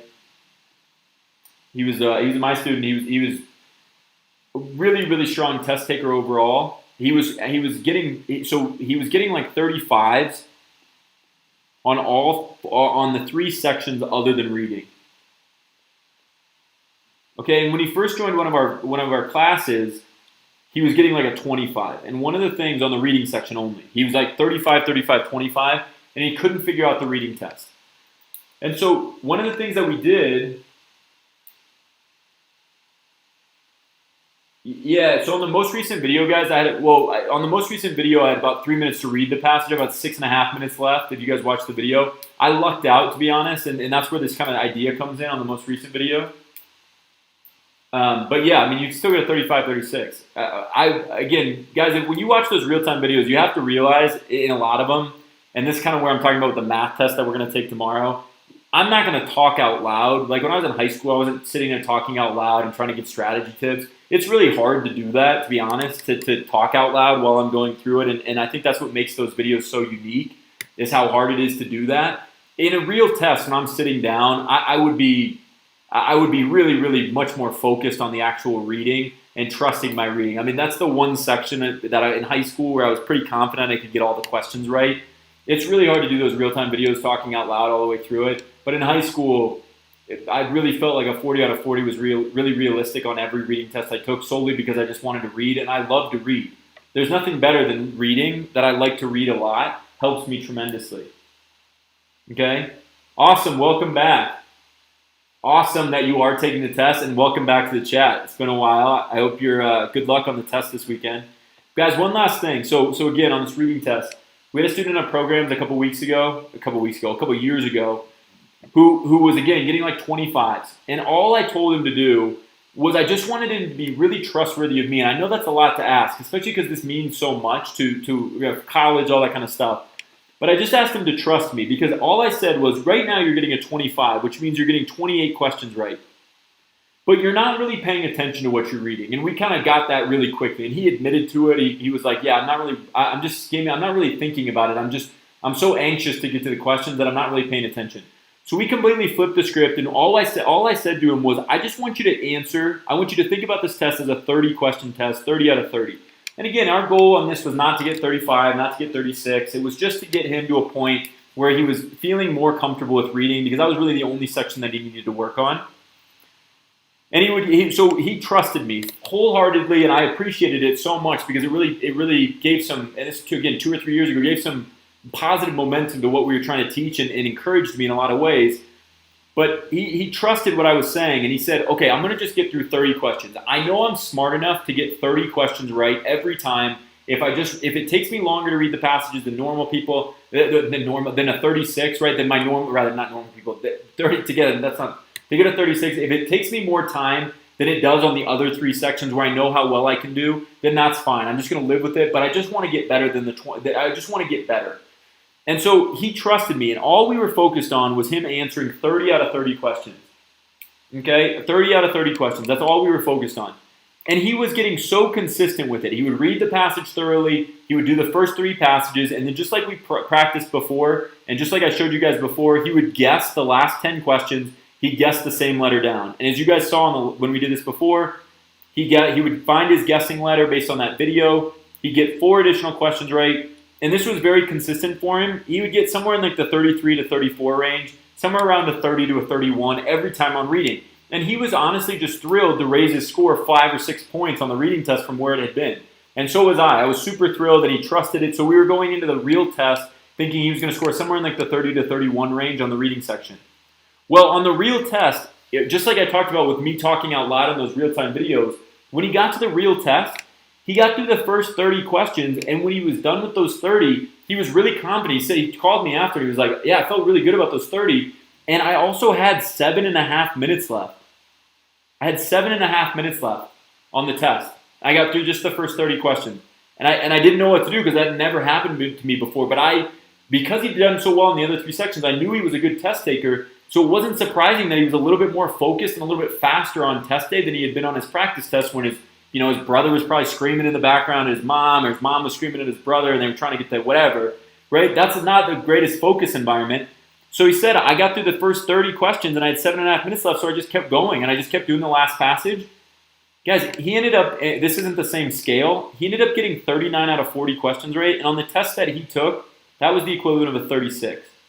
He had never scored above a 31 on any practice test he had ever taken, 31, maybe 32, but 31, I think. And he got a 36 on the reading section on test day. Never scored above 30, 31.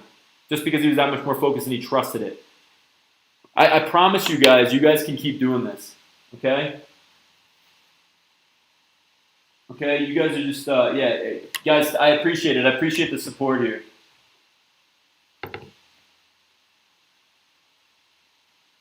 Yeah, good question, guys. So again, not trying to promote our programs here, but we do have a virtual classroom program now that's recorded. It's me teaching the same classes that we teach in our live classes. It's way less expensive, and it's actually part of this YouTube channel. So when you guys see that join button below this video, and I'm only bringing this up because somebody asked about it in the chat. I'm only bringing this up, but that's $30, and you can cancel it after a month.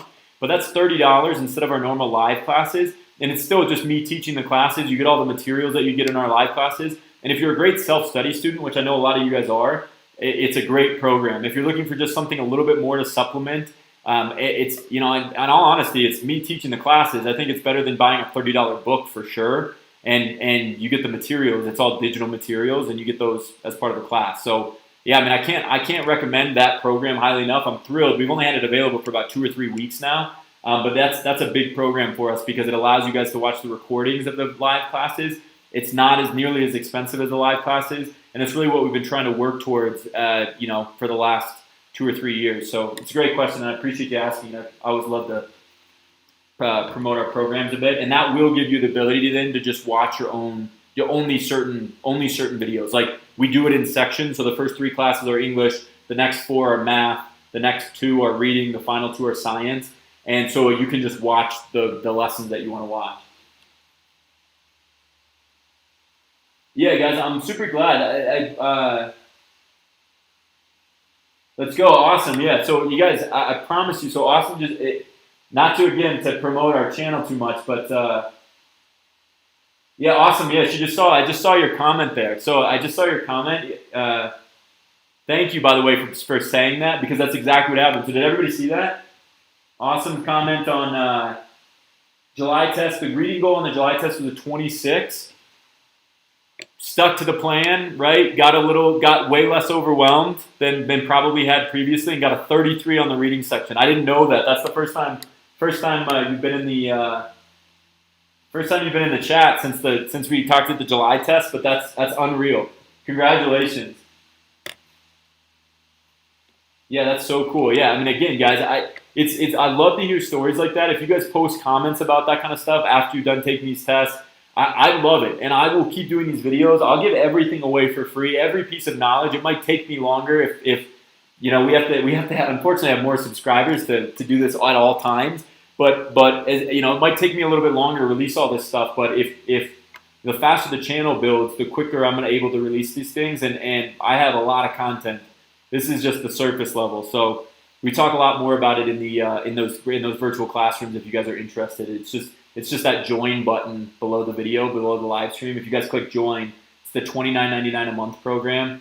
And again, if you're going to buy a $30 book, again, not to toot my own horn, but I know that $30 is better spent than just buying a book.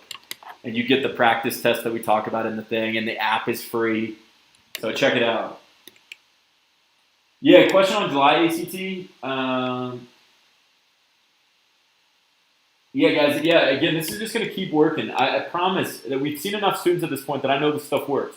Psychologically, it's difficult to get over this because we're always taught in school a different way, right? And it's not unfair. It's just how school works, where you get 93 out of 100 questions right, you get a 93% and A- on the test.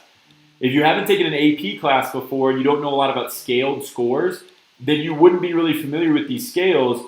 And so I cannot reiterate this enough, that for those that are taking the test on Saturday, in terms of momentum, in terms of getting the highest possible score for Saturday, I wouldn't spend 1 second reviewing any content, not 1 second.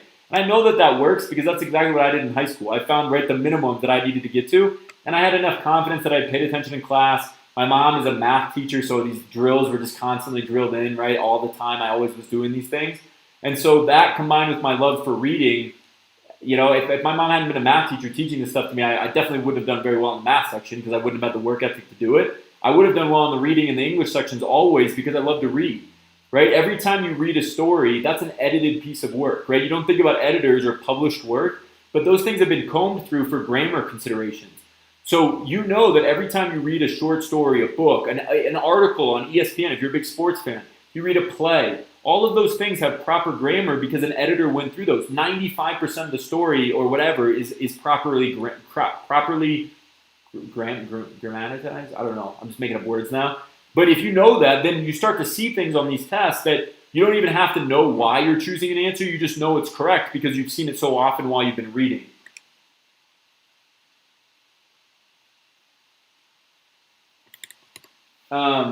Yeah, and so we can do the July test. I think I don't know what test form number that is. I don't have the July test form. I'm always a little slow to get those. But yeah, we could potentially do the July test. I don't think we'll be able to get it done obviously before Saturday. We have the CO2 test in mind for this Saturday and for the following Saturday to get the English and science done for the following Saturday to have a full test on CO2. But if you guys send it to me, or send it to, it's not even to me, send it to admin@startutors.net.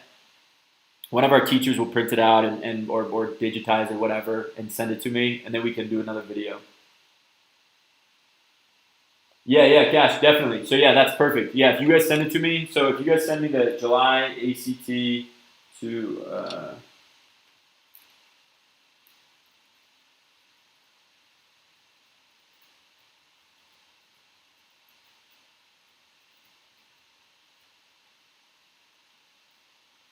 yeah, CO1, July ACT to admin. Oops. Yeah, if you guys send that to me, if you send me the test form, of course, we'll definitely do as many of these as we can. I mean, our goal is to do as many of those real-time videos as we can. It's just, it is going to be slower, unfortunately, than it might otherwise, but where the YouTube channel and the presence and the support you guys are bringing for us is huge. And it really is going to, I can't stress this enough. You guys should feel great about this in yourselves. I know it doesn't seem like this when you're 16 to 18 years old. I definitely wouldn't have thought about this if I was watching these live streams. But you guys are doing a huge service to students in the future for next year's students, because it really does allow us to do more of these videos as you guys, our support gains on YouTube, our support gains on the app. The more you guys can help us spread the word, the better it's going to be for students in the future. And ultimately our goal, my goal in starting this, I don't think anybody that wants to work hard should be hindered by having to pay a bunch of money. And so our ultimate goal is to lower the cost of all this stuff and release all this stuff at a price that, you know, $29.99 a month is the same cost as a book. That's basically what we're trying to do, is to do these video tutorials at a cost that everybody can afford. And if you can't, you know, if you watch all of our real-time videos and you're diligent enough, even for free, you can get all of the information from the ACT testing. It might take a while to watch all of our record if it's not as structured maybe as our classroom programs. But if you're willing to watch 50 videos, you can definitely get all the information that you'd ever need for the ACT exam. And so again, your support is huge for us. This is the ultimate goal for the company, just so you guys know and can be a part of it. And we want to continue to release as many of this content, because it shouldn't be, if you guys are willing to work hard, it shouldn't be something that is super costly or whatever, that allows you guys to get to the point that you want to get to and reach your goals and get the scholarship money or get into the better school, whatever this test means for you. That's what we're trying to accomplish here. So again, I appreciate the support more than ever. So I don't know why I got on that space, but in any case, the CO1 test, if you guys want to send me the CO1 test, I don't know how in the world I got there and then got back to CO1. Cash, if you want to send me this, or send to admin@startutors.net, somebody will get it for us, and one of our teachers or tutors will get it for us, or forward it to me, and I'll be happy to go through that. I don't know how I got on that track, but anyway, guys, the point of all that was to say thank you for your support and continuing to spread the word for us. I really appreciate it. All right, guys. So let's go into this. Let's talk, briefly about science. Really easy way, I think, to go through this stuff on the science section.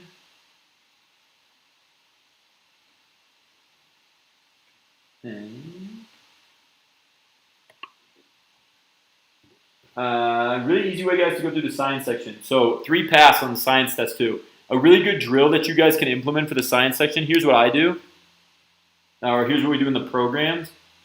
We go through different test sections, and I think the best way to implement this from science, and again, this is not going to be, the method is obviously very straightforward. It's find the easy questions, figure out your goal score, figure out the goal number of questions you want to answer correctly, and then try to find that many questions and guess the rest of the way down using the guessing technique. For science, though, one of the strategies or one of the drills that I think is really important as you guys go through this. Thanks, awesome. Yeah, I appreciate it.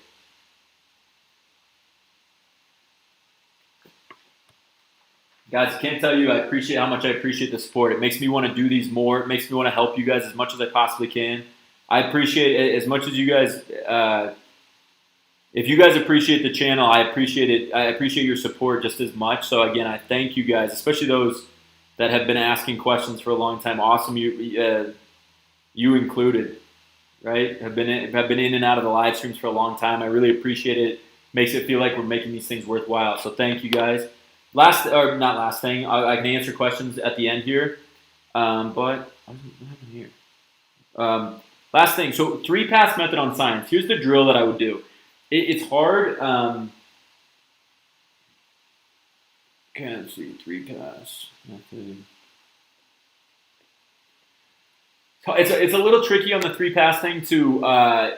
It's harder than it is on math to kind of understand this, only because science is so unique. First of all, there's a huge endurance aspect. If you guys watched our A11 video, we took a full test. It's probably the first. I'm getting old, guys. I can't. You guys are unbelievable for enduring through these tests. Like 4 hours is a long time. And so I took the A11 video a couple months ago, full test, like live stream. That was the first time we had seen A11 test. And I can't tell you how tired I was. Like I was delirious going into the science section, and it definitely showed. Like I was really strong early on in the A11 science test, and then I was like, "What am I looking at?" My eyes were going like cross-eyed. I was just like too much. And so there's a huge endurance aspect. And ultimately, this whole 3-pass idea and that BO4 video that I posted before, this might be even more important for the science test because of the endurance than it is for the math test. So with science, because it's so tiring, we desperately or definitely want to find the easiest questions first. Because on science, when you're sitting there and you start reading something that you have, like, guys, I know I can do well on the science test, and at the same time, I have no idea, not one inkling of my being has any idea what fluoromethane has. No idea, none whatsoever. That doesn't mean I can't do well on the science test. So if you've seen some of our other videos, we're trying to find the easiest questions first. And if you find those easy questions, you don't need to know anything about science whatsoever to answer those questions. And generally speaking, I've found that there are 20 to 25 very easy, nothing to do with science questions.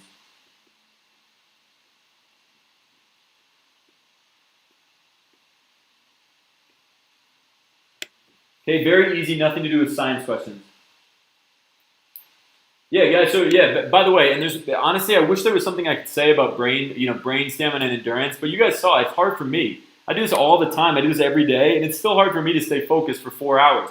If you don't feel completely drained at the end of this, then you got to find a way to be more focused. If you're completely drained going into science, then you're right on track. It must mean that you feel pretty good about the first 3 sections because it is draining. Yeah, so good question. If you are better at science in school, it won't, I honestly don't think it will help you because I'm not great at science. It won't necessarily help you on these 20 to 25 questions, but going from like a 30 to a 36 will definitely help if you're really strong in science. For example, I was a strong math student, so anytime there's a physics question or really something chemistry based that's related to physics, like there's some certain things with chemistry that's related to physics, I feel really strongly about those questions and those passages. When it's bio, not a chance. And so that's where it gets a little tricky. But going from a 30 to a 36 on the science section definitely depends on your interest in science and your ability to form some stuff. But getting 20 to 25 questions right and at least getting to a 30 on the science test is not that hard if you're willing to identify easy questions. Okay? So yeah, being good at science is definitely going to make you feel more comfortable. So one of the things that we recognize, guys, and again, this is so true of the BO4 test. Yeah, if you took AP Chem in school, then you're going to be, that's going to help you for sure. Just because you'll understand the things that they're talking about. It just will feel less overwhelming, to be honest. And plus, you've sat through the AP Chem test, so then it feels way less overwhelming compared to that. But one of the things, guys, and one of the drills that I'd like each of you guys to look at, especially if you have time, if your final test is not this Saturday, this is a really good drill. Even if it is, you could potentially put this in tomorrow. Yeah, guys. Yeah, having some science knowledge helps, right? I don't want to diminish what being good at science is going to help you with on this test. But ultimately, what we want to try to do is even if you're great at science, there's still 20 to 25 really easy questions that have nothing to do with science. And then from there, getting to a 36 is definitely going to have some effect if you feel strongly about science or certain science subjects. If you get lucky and like I said, if you have more physics passages, technical difficulties again, guys. If you have more physics passages, for example, for me, than chemistry or biology passages, and that's going to look better for me, just because my interest in physics is higher than my interest in those other two. But ultimately, this is what I want you guys to do as a drill. Okay? Is a drill, I want you guys to look at this, and before you start the science section, let me write this out real quick first. I want you guys to think about these question types. Direct questions. Okay, this is first pass. These are the 20 to 25 questions that have nothing to do with science. Direct questions. Yeah, guys, there's a big break in between there's a 10-minute break between the math and the reading test. And actually, during that ACT pep talk hype video tomorrow on Friday afternoon, during that we're gonna talk about what to do during that break in between math and reading. But these direct questions, guys, have very little writing. So very little writing in answers or questions. Very little writing. And so take that first, right? Take that as your thought first. And then the majority of the time, they also begin with the words based on, right? Based on the figure, based on the student, whatever, based on the table, or according to. They usually begin with the words based on or according to. So as a drill, okay, no question, guys, on the question about reading, no question that reading more will help you so much on the reading section. If you can stay focused, because most of us don't really, most students, and I just, for whatever reason, just inherently love to read. I don't really know why I haven't been able to explain it, because I'm not a great student, but I would love to go up and read a book. I would say reading could be the most important thing that you could do total. There have been studies done that say that great math students are actually great readers too. And the reason for that is because to comprehend what they're saying in a math question, particularly on a test like this, just being able to read your reading comprehension being at a higher level is going to help with higher level math questions that ask you to like kind of discern information. But in any case, back to the science section. Based on and according to. My goal, or what I would do before you guys, just jump into a science test, is to work on this 3-pass method. I would go through the entire science test, and I would circle all of the questions that look really easy. Okay, and what you'll notice, and by doing this, because obviously I'm looking at these and I'm knowing because I've seen this so often, I'm thinking that the first 5 questions, and it's not always going to be like this. In fact, the BO4 video that I posted talks a lot about how when this doesn't happen, there's something that's really important. But these first 5 questions look very easy. If I keep going, 6, I'm going to say skip. Oh, no, 6 is based on, right? That's probably going to be an easy one too. The first 6 questions. If you go through this entire test and you find all the easy ones, there should be about 20 to 25. As you get into other sections, there won't be as many. Like 10 is definitely not one. Actually, there's a lot on this path. I would say actually number 9 probably isn't one. But in terms of easy questions, I'd say 7, 8, 11, and probably not 12, just to be safe. It's probably not one, right? But again, as you guys go into this further, you're going to find that 17 is definitely not one, 18 is definitely not one, whereas 15 and 16 definitely are easy questions. The reason I want you to circle those and identify those before you start the test, you don't want to read them, you don't want to manipulate the test that badly, but if you see this, if you go through and you identify those 20 to 25 easy questions first, just as a drill, obviously you can't do this on the real thing. You have to be doing this drill enough that you can just see the question and know that it's easy. You do get to that point. If you guys have seen some of our videos, right? If you've seen some of our real-time videos, you get to a point where you just understand it.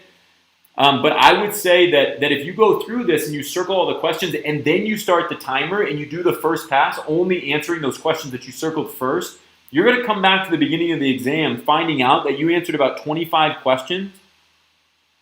25 questions, let's say 20 to 25 questions in 10 to 15 minutes. Right? 20 to 25 in 10 to 15 minutes. And then when you come back to the harder ones, right, the 15 to 20 remaining hard questions or harder questions, you have so much extra time for that second pass. And if you have to guess at the end on the hardest single question, who cares?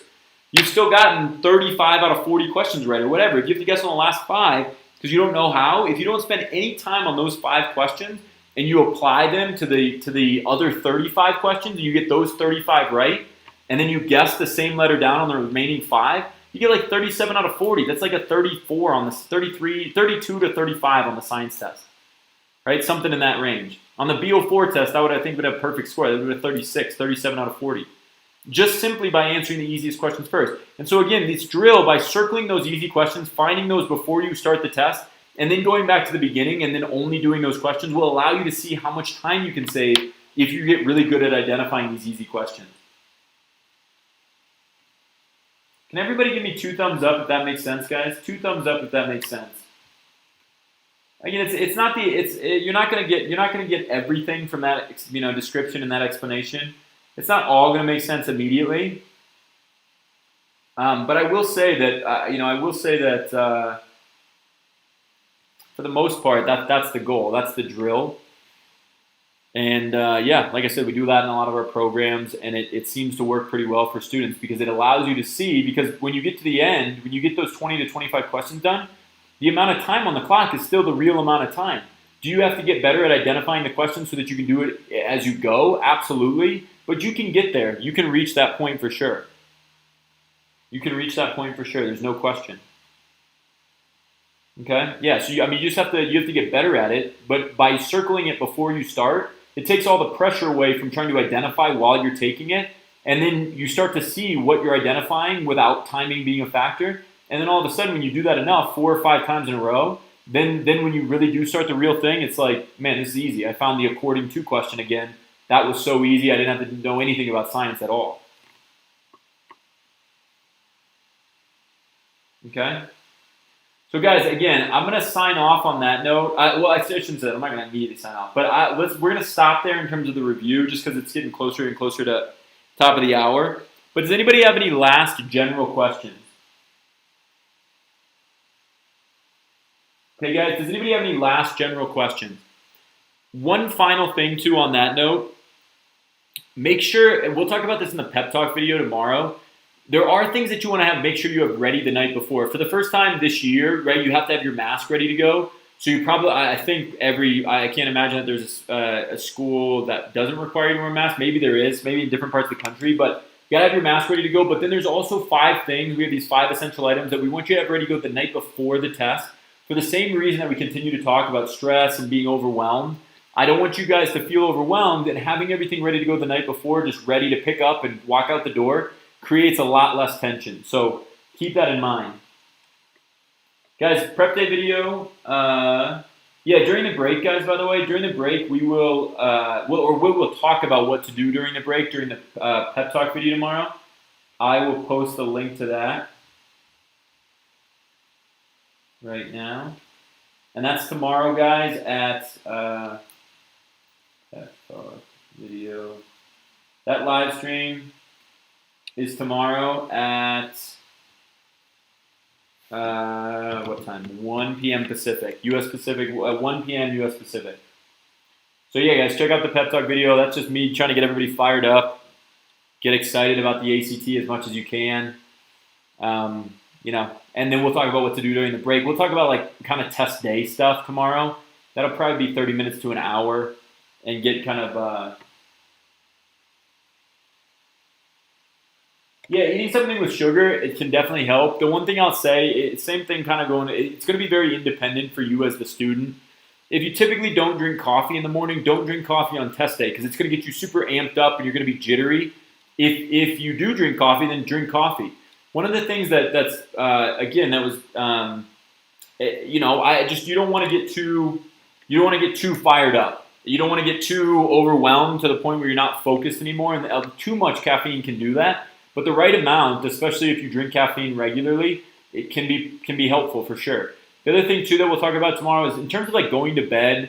You don't want to go to bed too late, but you also don't want to go to bed too early. One of the things that we see parents say all the time is like, you got to go to bed at 8 o'clock at night or 9 o'clock at night. It's like, well, if you don't do that during school, it's going to throw off your whole system. It doesn't mean you go to bed at 2 in the morning if that's going to be what you do. That's a whole nother issue. You guys should be going to bed earlier than that. But if you go to bed at 2 in the morning, typically now, go to bed at like 11:30. So you get enough sleep, but you don't like throw off your entire system because you're only getting 2.5 hours of sleep that day. Okay, you want to have, there's an endurance aspect to this, and not getting enough sleep will definitely affect that. Having said that, you can also be groggy if you get too much sleep. So there's a fine line there.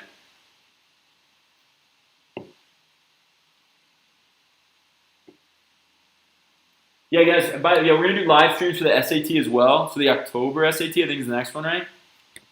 Am I crazy? No, the end of September one. There's an end of September SAT. Yeah, there's back-to-back weeks now. There's typically only one in the beginning of October, but this year is different. So we're going to be doing the same thing for the SAT as well. And we're going to be doing the same stuff next week for the ACT September 19th exam. All right, guys, so I hope everybody got something out of this live stream tonight. I hope you guys continue to work hard. We will have that, I was going to say that prep talk, the pep talk video. You guys, I'm looking at these comments in the chat. The pep talk video is going to be tomorrow at 1 p.m. U.S. Pacific. We'll talk about more test day things on that, what you should have ready the night before, just getting ready to go, feeling less stressed, feeling less overwhelmed, getting fired up for the test. And then from there, guys, it's up to you guys. You guys are the ones that ultimately have to take the test. Be really good about that. Be independent. Think about that you're the ones taking the test, and that means that you can control your own destiny. Okay? You can control your own destiny there. So, be ready to go. Fire up. Figure out a way to get 40 questions right. If it means skipping questions at the beginning of the math section, skip those questions, even if somebody's told you that they're easy. They might not be easy for you in that moment. Get fired up, right? Try to be as prepared as you can be, but then ultimately go into the test and just do your best. And we'll get hyped up and ready to go. We'll get hyped up and ready to go for tomorrow, okay, guys? So that'll be talking again about test day stuff, give you guys a pep talk. CO2 science, guys, is coming next week, unfortunately, not before the 12th test. It's going to come next week before the September 19th test. I'm hopeful. It's been a crazy week with how many tests there are, just so much testing. So it's been just kind of crazy on that note, but we're definitely going to get those things done. Okay, guys? So, yeah, keep it up, guys. You guys are doing great. I can't tell you how much I appreciate all the hard work, keeping you guys focused. It's unbelievable to me, all the stuff that the senior class in particular, juniors too, but seniors have had to go through. If you're a senior and you're taking it for the last time this week, I just can't tell you how proud I am and how proud of your hard work, and for you guys to continue to work as hard as you have, given these crazy circumstances that no other senior class has had to deal with since World War II. Right, just being at home all the time and all that stuff. The fact you guys are pushing through that is just it's great. It's an incredible thing, and very proud. And you guys got to keep working hard. We'll get it done tomorrow. We'll get that hype stuff done tomorrow, and we'll get you guys on your way for the Saturday test. Okay, guys, have a great rest of your day. Have a great rest of your night. Great rest of your day for wherever you are in the world, wherever you are in the country. I hope you guys are ready to go for tomorrow for the pep talk video. And I'll see you guys for that, and then we're ready to go for Saturday.